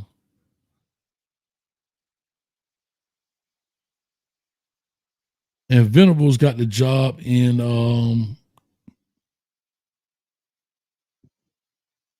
the DC in 2012. So like you said, so in 3 years after Dabo got the job, man, come on.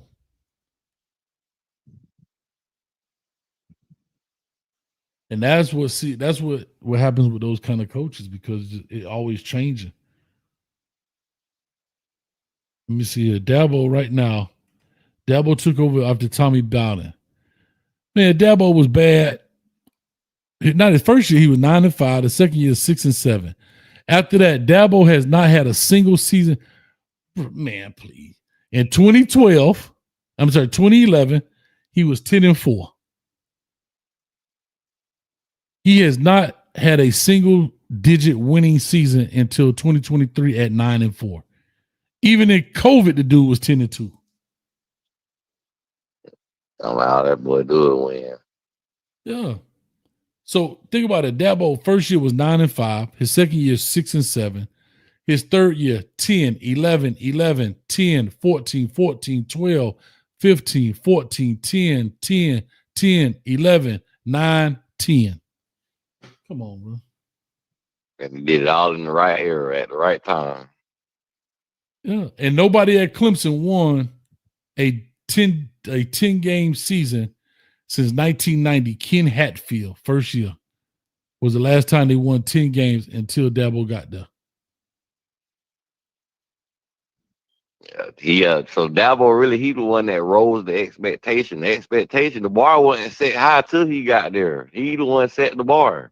He set his own bar. There you go. At Miami, the bar was set so high so long ago. Every coach that come after, boy, you got that pressure no matter what. There you go. There you go.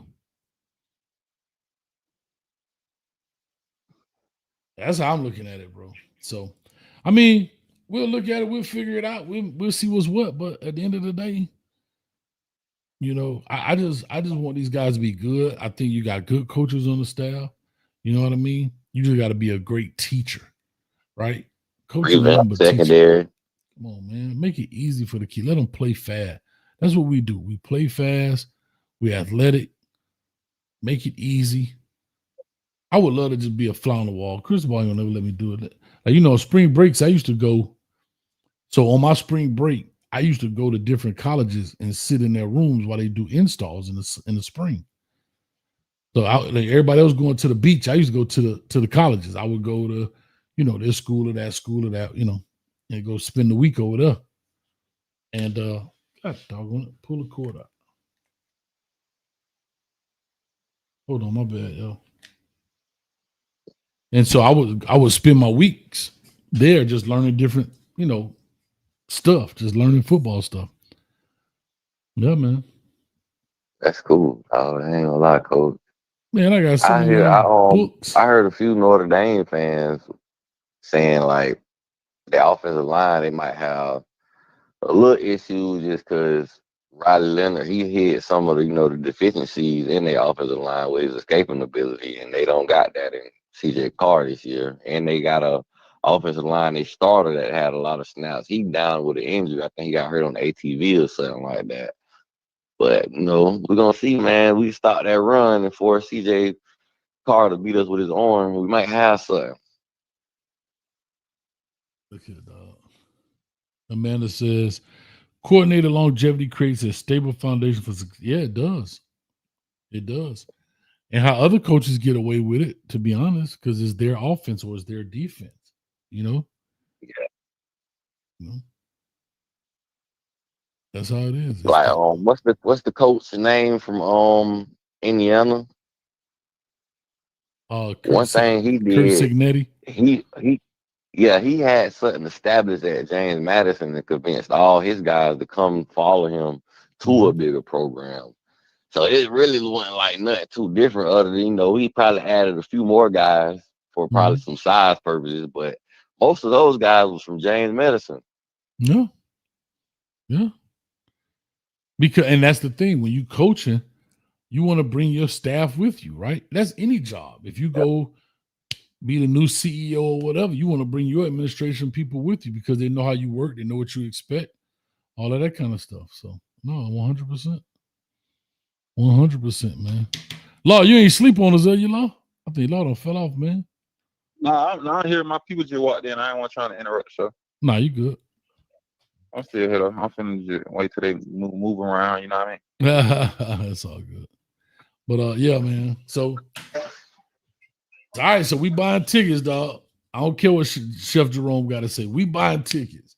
December 6th, 8 p.m. Chef Jerome better I'm with you.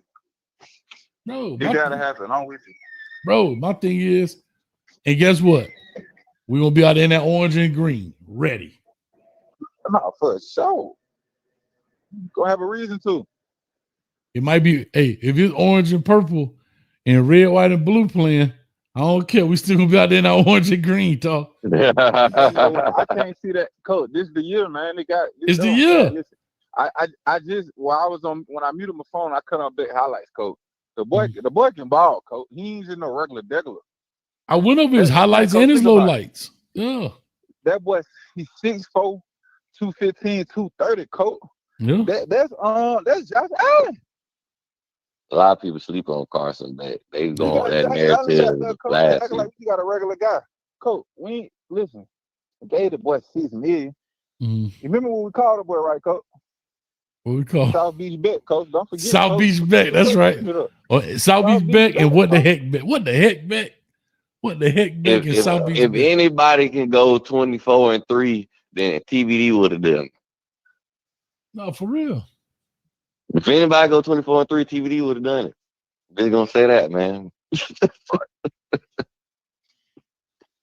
Everybody can go 24-3, especially in the damn SEC, and he only lost to Bama twice and Ole Miss. That's it. You know what I'm saying? That ain't easy. And bro, he the quarterback. Matter of fact, let's look this up. What was the record? What was that, Georgia? Georgia schedule. What's up with this keyboard, bro? Job about to go right out the window. It's trash day tomorrow. About to go right with it. All right. Hey, y'all remind me, I gotta take the trash out, man. All right, here we go. I said schedule. All right, here we go. So Georgia's schedule last year would have been 24. They beat Georgia Tech in the overtime. Was it overtime? Yeah. Okay. Yeah, about 7. So they beat Texas in the overtime, right? Yeah, they beat Texas. Okay. I think they beat Texas twice this year. Yeah, they beat Texas. What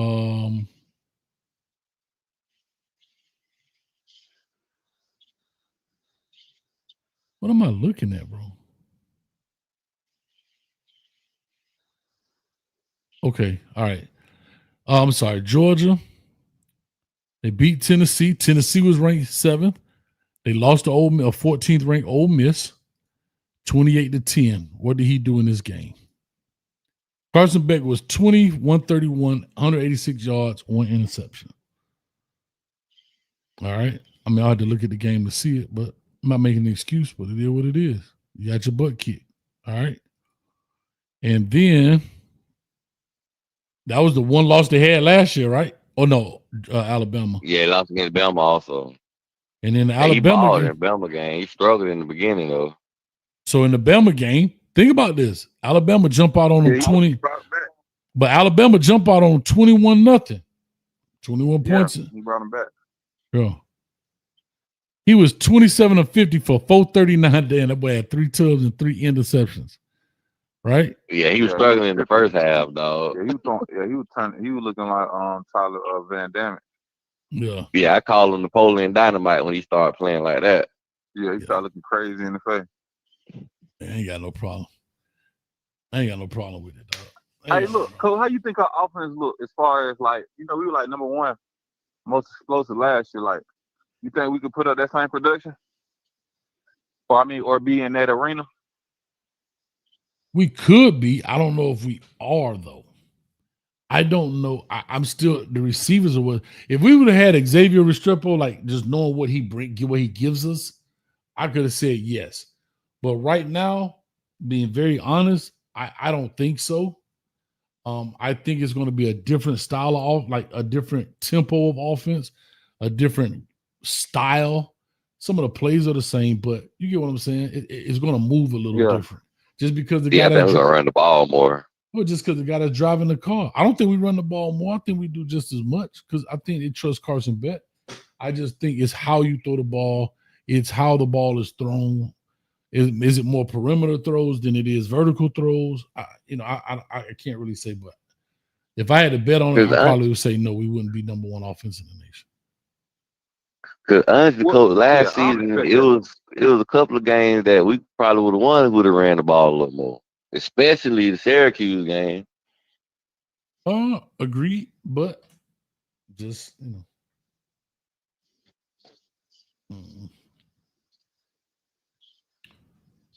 But hopefully we can get 70 to 80% of that production we got last year from the offense. But we're gonna need the defense to be night and day from what it was last year, which I'm expecting that though. Yeah. Buddy look like he got it on his mind. We went and grabbed it from Bill Mahone. He came from Minnesota, man. So he need to bring that mentality on him, man. He no nonsense, discipline, assignment, a gap assignment. Do your job, and your job only football. Yeah.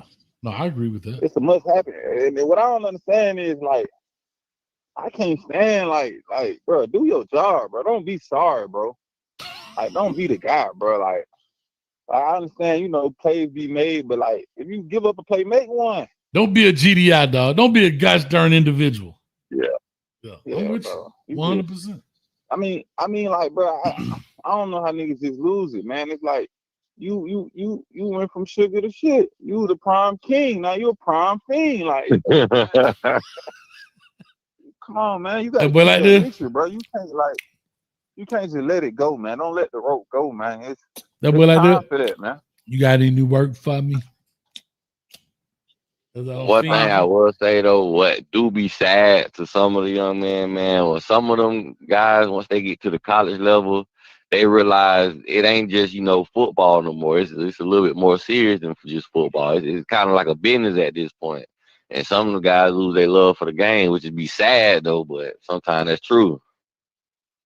Well, let me ask you this. Why Juan do this? I know it's a little delay if y'all watching, but Juan Manuel says, Coach Hayes, Malachi Tony will be better than Xavier Restrepo mid-season. I am more concerned with JoJo on a deep threat emerging. I get it. Well, why do y'all like to do that? Why do y'all like to do this? This kid gonna be better than that. God. And then when people and hear then what happened when he saying not? Xavier Strippo, they just think about that 4-7, man. That's But it. that's saying a mouthful of what he just wrote. He don't understand that. Bro, y'all don't get it, dog. Like, I think Malachi Tony gonna be a ball player, but when y'all put the cart before the horse, dog, think about it. You seen him at a spring game. You didn't even see him there. You saw Twitter clips. Like, again, give a kid a chance. Let's just see, dog. Like y'all be wanting to crown him so fast. And then when they don't meet your expectation, he trash. He trash. Because I guarantee if I go back, y'all said the same thing about Ray Ray. Man, Ray Ray come in here, boy, he gonna be better than he gonna take Restrepo job. The numbers that Xavier Streppo put up at Miami, it's gonna be a lot of guys that ain't gonna come close to that, dog. To be honest with you, unless we get a Jeremiah Smith here or something, I don't know.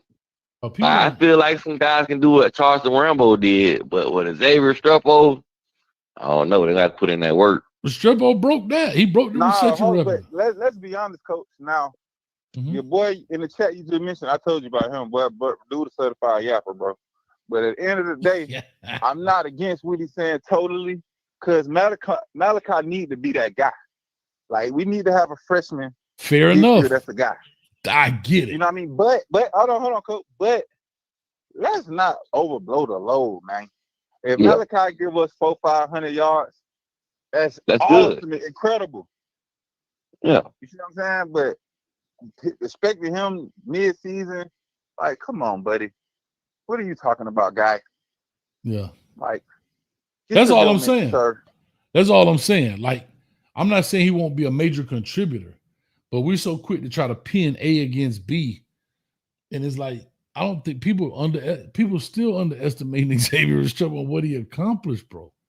Like, what do you know that without him, you don't win some games here? You don't without him alone, dog, we might be 6-6, 7-5 with Cam Ward. We losing Kyle. The cat's laying on his butt. We losing that game. Yeah.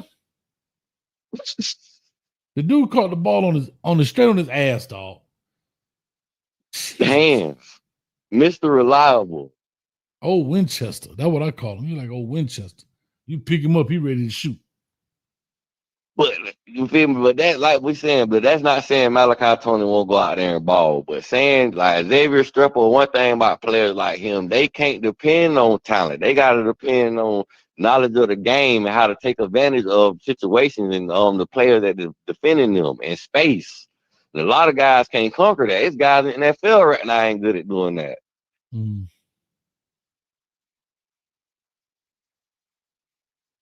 Nah, I'm with you. Shout out to Brian Fisher. I take he's a Notre Dame fan. Says the Catholics gonna do an exorcism on y'all. Oh, Brian Fisher. Brian, you stop. Notre Dame.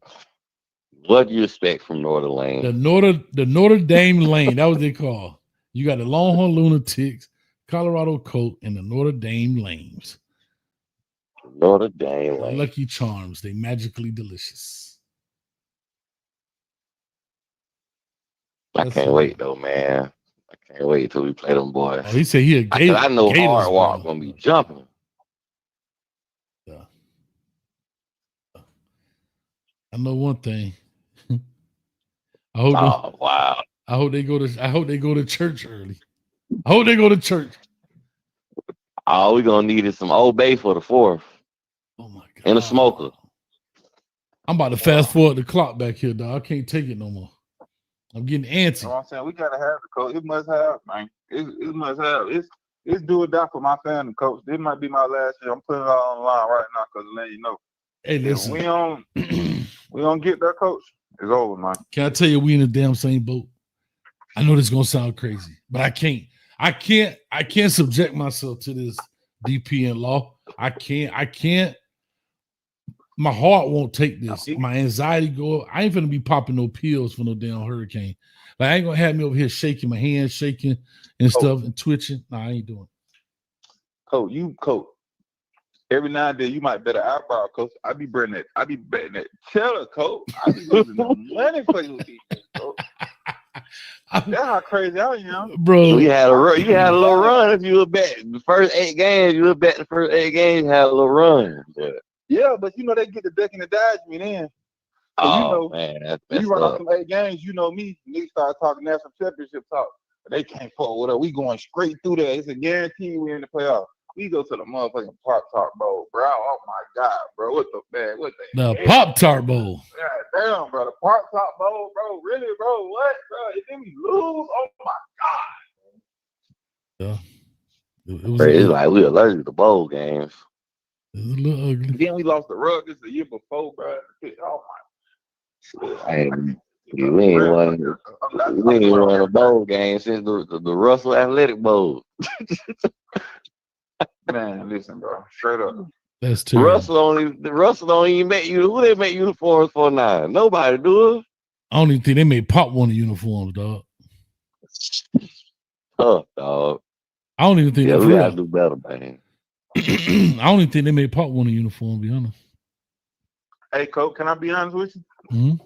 So you know, like, they ain't number like 30, right, Coach? So that's it. Okay. Seeing, I ain't get to see, like, I've seen the glory days, but I was young, so I ain't get to experience it. You know, I just seen, 2001, like, that era, and when we lost to, like, Ohio State, them, like, my fondest memories. So I'm catching, like, the end of the run, right? Mm-hmm. So I'm going through, like, the Larry Coker. My fondest memories right now, Coach, when I was just, like, when I was having the ball, just being a Miami fan, we wasn't even that good, bro. Corey Harrison, America, Coach. It was something about that area, Coach. I was all in on Sean Spence and all Darius Johnson and all that, Coach. So they had me bucked up. Damian Barrett, Coach. You remember them guys, Coach? Bro, they had a squad. We just had run a bad scheme. I feel like around the time. Bro, they had the number. So bro, they had the number one recruiting class. I really enjoy it for real. Mm-hmm. So yeah, I don't think they'll take advantage of the speed that we had around that time. They were stuck in those I formation. We had people were starting to elevate. What's 3 name, Coach? The Blazers, Coach 3. Played for the Browns a long time. Benjamin. There you go, Travis Benjamin. Yeah. He was out of Belgrade. He was out of Glade. Man. Was he out of Belgrade? Glade Central? I think he was out of Glade Central. Yeah, it's something like that. Yeah. He played for one of those schools, Glades, Belgrade or something like that. Glade Central. Yeah. Mm-hmm. Whoever Pahokee Rivalry is, whoever they play in the Muck Bowl, Pahokee. Yeah, even Duke Johnson, what a guy. Duke is one of them. Duke up there in my top 10 for sure. Yeah, Duke is legend. Just for what I got to see. Mm-hmm. Dog, can I tell you that he was a bad boy? I was a fan of Greg Cooper too, man. Yeah, for sure. Yeah, I was a fan of Greg Cooper. Well, my boy Ray Armstrong, Coach, you remember him? Yeah, he had a Stanford Seminole where Jimmy Orr came from. Okay. We had some guys, boy. What's that boy's name? Yeah, Brandon Merriweather. You had Brandon, but Head Hunter. Mm-hmm. You go get that. Alvin Bailey, Coach. Yeah. Devin, we were sorry with Devin Hester. I just saw him the other day. Devin Hester.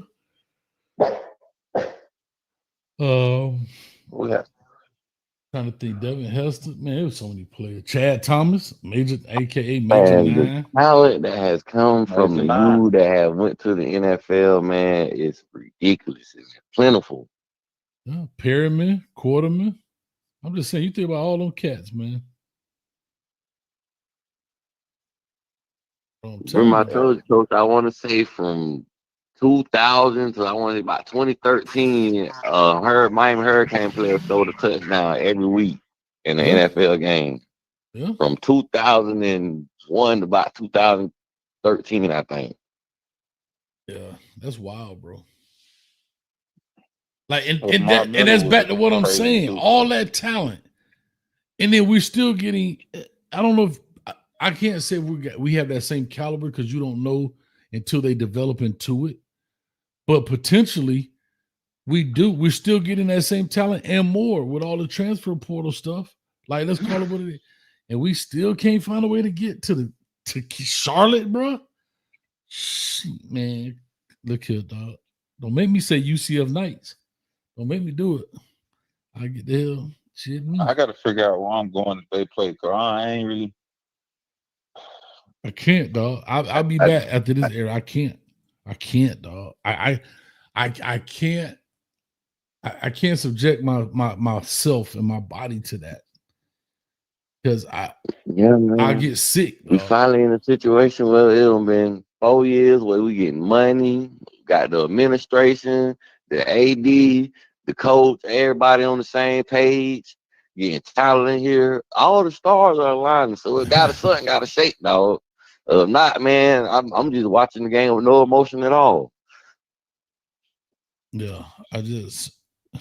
This it is what it is. We don't make it to the ACC chip after this year, man. It's hard to be sitting there looking like a fool every game. No, what we gonna do? Go get another quarterback out the portal, and be like, yeah, let's start this. It's like Groundhog Day, dog.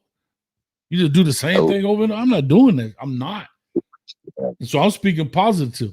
I'm 12-0. I'm being realistic. I don't care. But we don't win 8-9 games, nothing, boy. We can't go in the portal no more. That's just starting over again. Yeah, I don't care. We win 3 games. As long as you get to the ACC championship game. Let's go, baby. As long as they get in the ACC championship game, I'm good to go.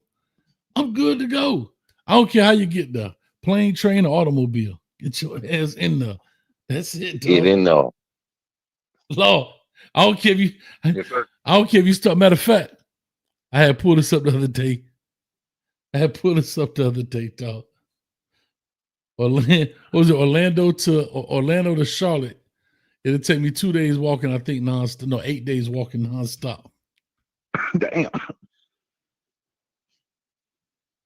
I'm just saying. Ain't nobody made that tough. Huh? I say ain't nobody made that tough.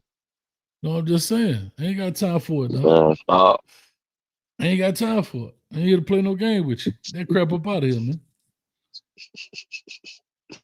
Boy, some roads in Florida get dark at night, boy. You're gonna need some headlights. I'm just saying. I just need. Yeah.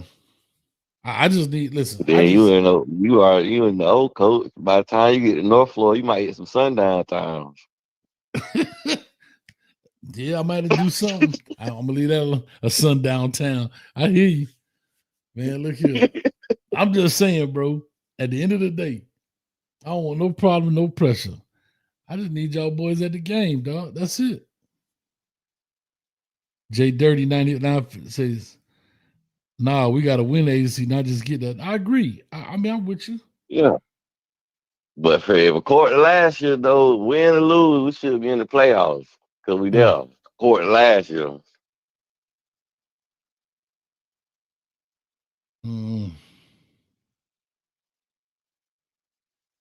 I want to win it too, coach, though. Get out of that bull job. I ain't mad at that. I mean, like I said, shout out to my dog Fred. He sent the shirt. But dog, we got a shirt, dog. That ish say state champs, dog. And it was cool. But with a team like that, with Cam Ward, a Heisman candidate, #1 pick overall, that's all we got to prove. That's all we got to show for the t-shirt that say state champs, dog. Somebody stop me. Somebody stop me, dog. A shirt that say state champ. Some mythical ass title that there's no record, there's no trophy, there's no nothing. We're talking about because we beat Florida and Florida State. We're the state champs. And there's no pick. My man bought the shirt, which is beautiful. I still got 12 shirt right there. I got to get it to him when I see him. Matter of fact, I'm going to see him in 2 weeks at the reunion, so I get it to him. But I'm just saying, this is what we're talking about. What, you going to hang up a state church shirt and put it in a case inside the facility? What are we talking about? You better not. We're not setting those kind of standards. That's like Georgia Tech don't put us on their reign. These jokers won 6 games, 7 games last season, made reigns and put when they beat us on the reign. That's everybody's standard beating us, and we Hold out on, here say that playing. again. Say it again. Georgia Tech made their team some reigns from the season that just passed, and one of the games on the ring is the game that when they beat us.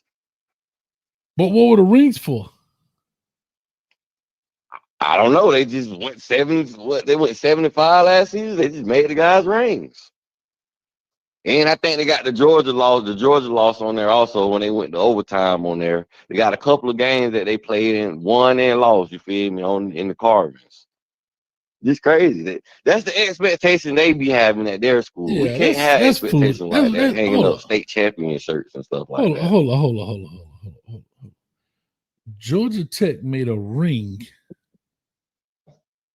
because they went to overtime with Georgia? And they beat us. They got it on the ring when they beat us.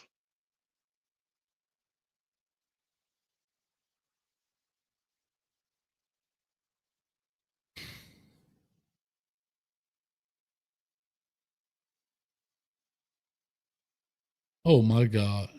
Georgia Tech unveils rings commemorating the 2024 season. The Yellow Jackets went 7-6 and lost their Birmingham Bowl appearance against Vanderbilt. And they got ring. See, no, dog. We can't be like that. No, dog. See, yeah, this right here, I'd have stopped being a Georgia Tech fan, dog. Like, come on, dog. Dog, this is what we talking about right here. Look at this. You can see the inside of the engraving. It's a picture of it, Coach. Inside the engraving, it's a logo of when they beat us. Look at this. Right there. I see it. Oh, hold up. I gotta change the You see the inside of there? Yeah, hold on. I gotta change it clicked to another screen. We are other team standard. Bro, what are we doing right now? Georgia Tech look at this ring for a 7-6 team, dog. Coach, I thought you knew about this. See, like this right here, that would have pissed me off, dog. I'd have whooped that shorty behind. And he got red hair too. You know what they say about the red hair dudes? They idiots. Bro, that right there. It looked like Mario trying to keep his composure. Now I just whip that dude behind. But anyway, let me look at these rings. Key from Brent Key.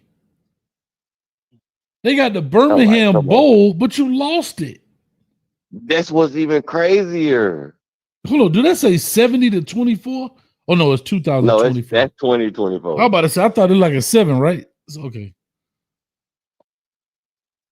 Defend the Flats. 5-0. 5-0 at what? In the conference? In their home, I think. Bro, that's so 5-0 at home. Bro, that's so far away from 58-0. But anyway. And the inside of it, they got when they beat us. I see it right here. 29. I guess that's 29. 28, 23. 28-23.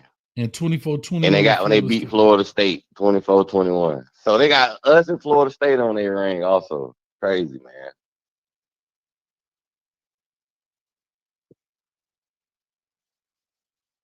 That's their standard, though. There we go. You right can't here. be like that. My man right here laughing. Like, can I tell you something? This is God's honest truth.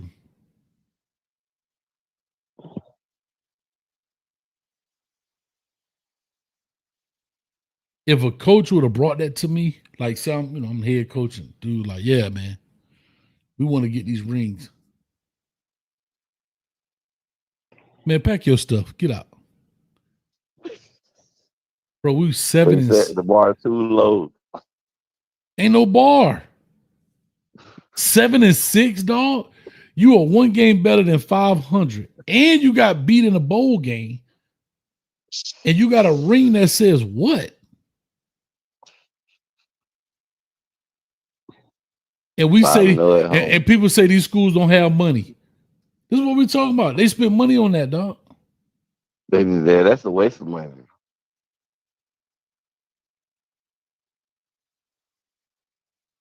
That's sad. Now that's sad right there. That's crazy. Yeah, that's bad business right there. That's bad. And see, stuff like that waters down what a ring is.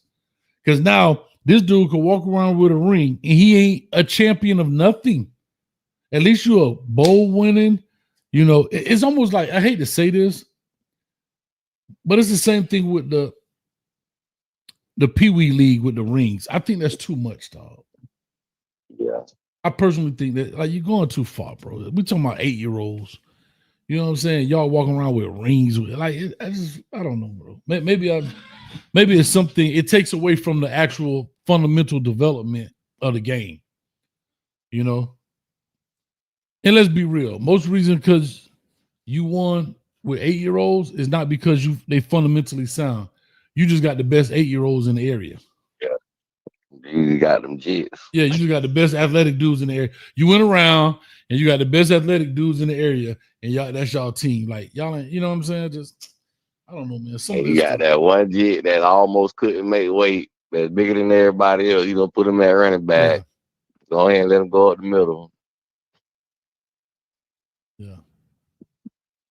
State, yeah. Tell me how you feel about your state champ shirt now. Like I'm cool with it. I'm not mad at it. I'm just saying. Yeah. But to go get I'd rather have that shirt than the ring. If Mario would have did that after TVD did that performance, boy, the whole family would have been hot. Yeah, Mario wouldn't let us have the turnover chain no more, man. I feel like they need to bring that back. Have them just motivated to get some turnovers. It's restarted that. And now everybody. Are you kidding me?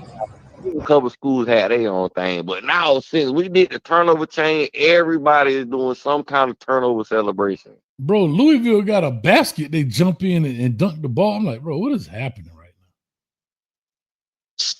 Hold up, here go one. I don't see all kind of stuff, man.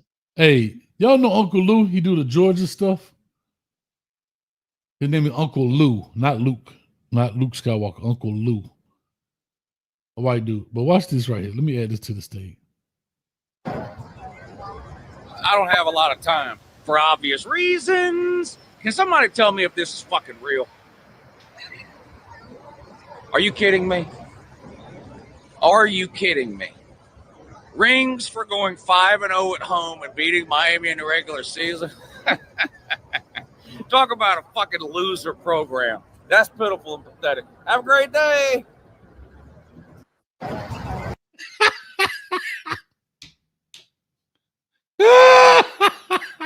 He look like JB. No, you went. So that's what they got the rings because they went 5-0 at home. Yeah, that's just crazy. If I was the athletic director, I would have went to the board of trustees. If Brent Key would have came to me with that, I don't know who started it, but I'm just saying. If Brent Key would have came to me, it sounds like an athletic director move, Coach. It do something. So I'm gonna go up the ladder with this right quick. If Brent Key comes to me, I'm the AD. I'm firing Brent Key. If the athletic director comes to the head coach with that, I'm snitching on the athletic director to the board of trustees and hope we got to get him fired. Get him out of here, bro. What is happening, dog? Yeah, I never seen Uncle Lou without shades on. That's why I didn't know who he was at first. I never saw that was my first time ever seeing his face. He always had shades on. That dude's hilarious to me, dog. For a second, I thought that was JB. Oh, the real JB? That's funny. JB be going off. No, that job be too funny. That job too funny. Man, y'all go check out, man. Coop be doing the little live, what you call it? So Coop talking about the simulations. Man, I forgot about I forgot all about Kenny Phillips. Dog, I remember playing against that dude Yeah. when he was in 10th grade at Carroll City. Man, we had two guys that ran the 4-3 on the team at the same time. You know, Roscoe Parrish and Sonoris Moss. Mm-hmm. And utilize that speed, man. But yeah, you know, we can go back in the day, like you say all the time, Coach. But we gotta see what this year got for us, man. And it better be the ACC. Look at Kareem. I can tell by the way he moved. That's Kareem Brown. That's funny. Baraka Atkins. But Man. Coach, if we win the ACC, that's gonna take power from a lot of the haters. You know, that'd be the first thing they say. Boy, y'all ain't won the ACC yet. I don't care. But we win it. What they gonna say? I don't care. I'm gonna be obnoxious as hell. I'm gonna have a big shirt that I'm says trying to tell you. ACC champ. No, I'm telling you, I'm at the verge. I want to be at the verge of obnoxiousivity. I don't even know if that's a word. But my obnoxiousivity, meaning like obnoxious activity, is gonna be on 10. And when I go to restaurants or a bar, wherever I go, I don't care if I go to the driver's license place, right? To the DMV. I want everybody to know that we're ACC champ. Sorry. Coach, that's what I do. Yeah. You know I stay in Gainesville, right? So since 2017, I've been walking around telling Gator fans, when we play y'all in 2024, y'all know it's gonna be select. Get y'all shit together, right? So do you understand how happy I was when we actually pulled it off and how I was showing my ass in Gainesville with all this hurricane stuff up? I stay 5 minutes from the campus. You know, the campus, they don't stop you if you walk around the campus. They don't care. With the hurricane gear on. Yeah, It's all about the youth. Yeah, like I would go sit in a class with a hurricane shirt on. Yeah. That's Matter of fact, I would go to the administrator's office with the hurricane shirt on. Excuse me, may I please speak to the president of the university? I have some concerns. They kick me out, but I'm okay with it. Then I'm gonna go to Billy Napier. Hey, coach, it's all about you today, baby, and walk out. That's it. That's real, not coach. I'm just saying. I don't want no problems, no pressure. I just want to be obnoxious. But I had I'm getting my oil change. The guy he owned the oil change place before we even played them. He literally was telling me, man, Mario's not the coach for y'all, man. But Billy on the hot seat at the same time. You're giving Billy all this props and the third. The oil change man, though. Jesus Christ. That's what I'm saying. I got to get off this internet, dog. The devil is to this work. It's devil's workshop. It's too much pressure right here. Yeah, that's what'll get you in trouble. You can't be on that in public. You be in the store ordering food or whatnot in the line, and somebody looking at your phone, or you scroll past the wrong thing, and they gonna think you a P. Diddy fan or something. Trying to tell you. P. Diddy fan. You get crazy out there in the streets. All right, here we go. We got Jordan Poole on the line. Jordan, what's up, man? I'm gonna get off here in 12 minutes, man. I gotta go take the trash and all What's up, Coach? What's up with you, Poole? Talk to us, baby. Man, let me tell you, I've been talking so much smack today, boy. What you mean? Talking about Notre Dame, man. I was talking to a coworker earlier today, talking about how we're gonna beat the brakes off them. I'm with you, bro. So, man, hey, I hate them. You know how you feel something in your bones? Yes, sir. Sure do. Telling how we gonna beat them, and then how we gonna beat Florida. I mean, I can't wait, dog. I like. It's almost to the point. I hate to say this. I don't want to do no more shows right now because I'm tired of talking and just like going in circles. I'm just ready for the pregame show, the postgame show. You know what I mean? That's what I'm ready for. That part. I'm ready for the game to start. I'm ready for kickoff, man. That's it, man. Damn, Skippy. But so I'm finna go ahead and head out, Coach, man. Yeah, Appreciate man. you for the opportunity, dog. Nah, Oh, that's yeah, always. man. I love the new intro, Coach. But you know I'm always gonna have a place in my heart for that. I like get on skates. Oh, he's I gonna like come get back. on skates. I'm gonna bring it back. You know I'm always have a place in my heart for that. I'm gonna bring it back, though. I just gave it a little break for a little bit. Just for a Yes, little sir. bit. But that new one hitting too now. It had like me that? in here vibing, me and my lady. Yeah, she was jamming. She was like, dang. Oh yeah. Coaching there. Oh yeah, my old lady, she from Miami. Okay. All right. Yeah. She grew up in Miami Gardens. But all right, Coach, man. It's always love, man. Much love, man. Appreciate you, dog. Let the people know where they can find you, dog. Man, come holler at your boy at Darryl Page Talking Sports with DP, man. Like, share, and subscribe, man. Appreciate you, Coach. Anytime, brother. Anytime. All right, here we go. Pooh, talk to him. Hey, what she said I'm halfway done. Oh my. Oh man. Oh God, hold up. Sound like you tired, Coach. You better drink a Red Bull. Man, get some wings.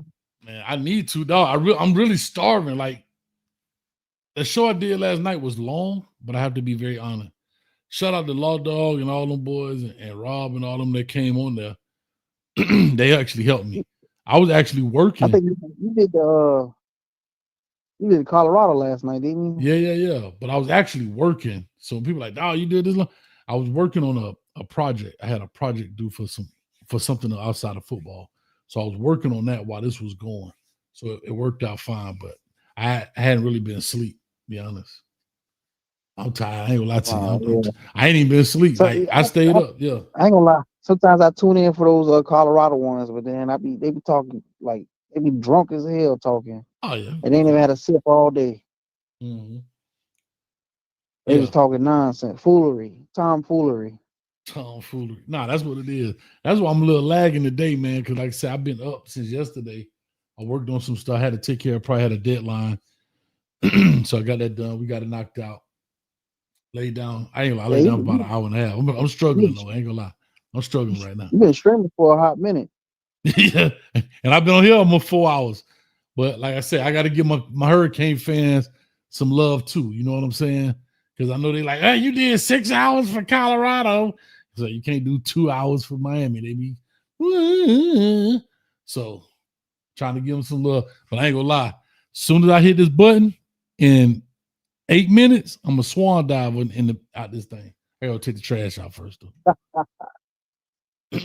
Nah, man. I was talking cash, man. They talking about Notre Dame.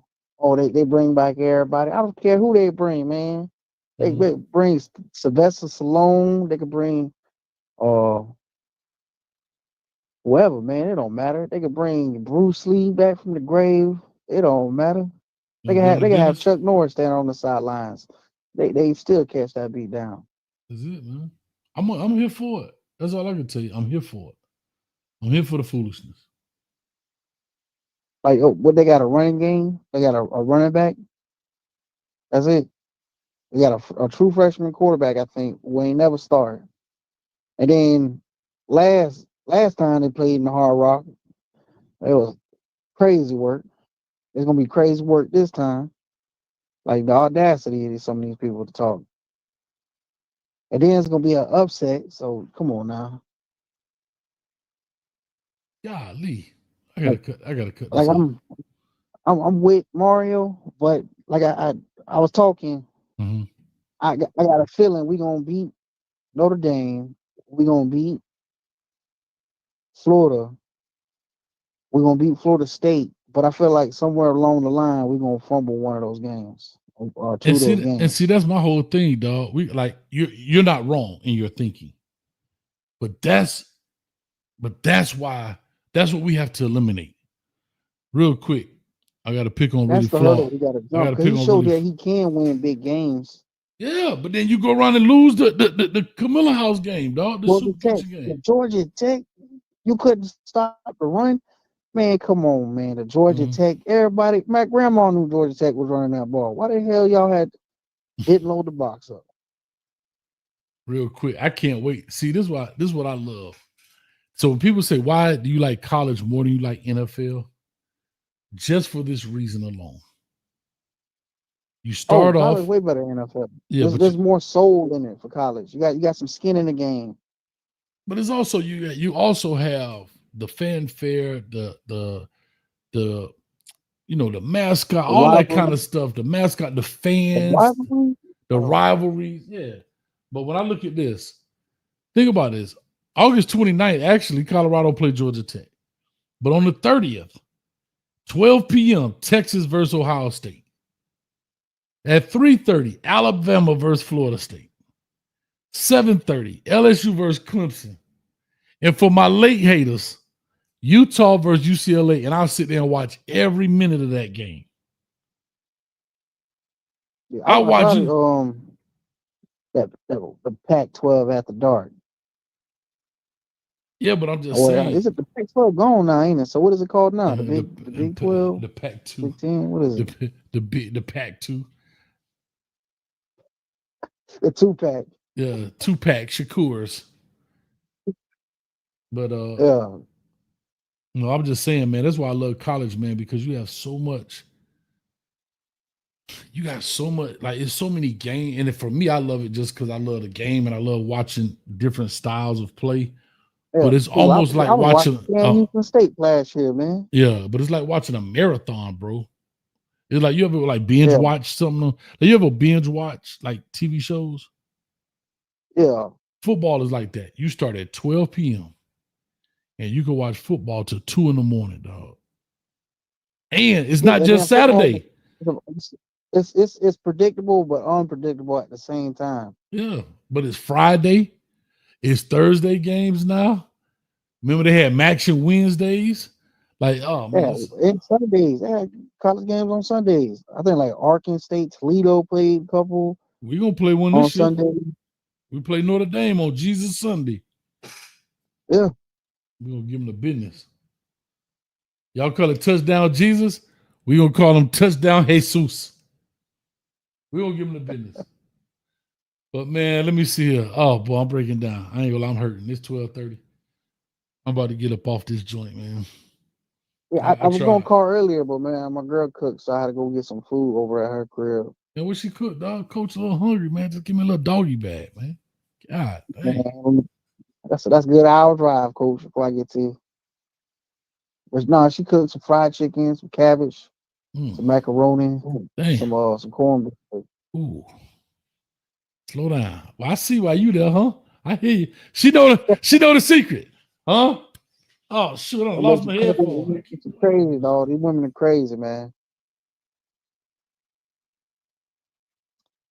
These women are crazy. You got an old lady? My bad. The cord came out the headphone. What'd you say? I said you got an old lady. I don't ever hear you talk about her. Man, they out there. When you be listen, what's understood ain't got to be. There you go. The fact you had a question, I gotta slap your face. But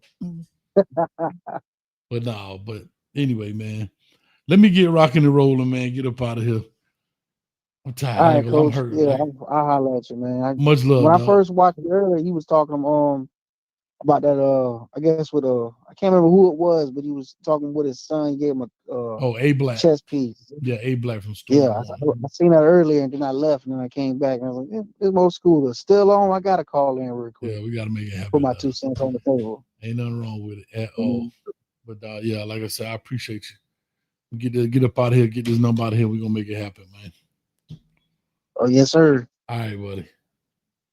All right. Well, all right, man. Shout out to Jordan Poole in the building, man. Remember, Coach hurting right now. I ain't gonna lie to you, but I had to take care of some stuff. Had a good conversation. It's fun. Like I said, we in the J's. June and July.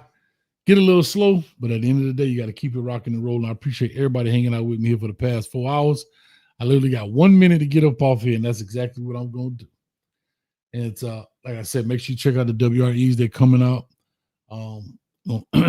Hit the like, share, subscribe button, notification bell, and all that good stuff. The cane juice be biting. Go get you a shirt too while you're at it. And with all that being said, I'm out of here. Peace. Woo, I'm tired. I'm finna go swan dive in the bed, boy. God almighty no.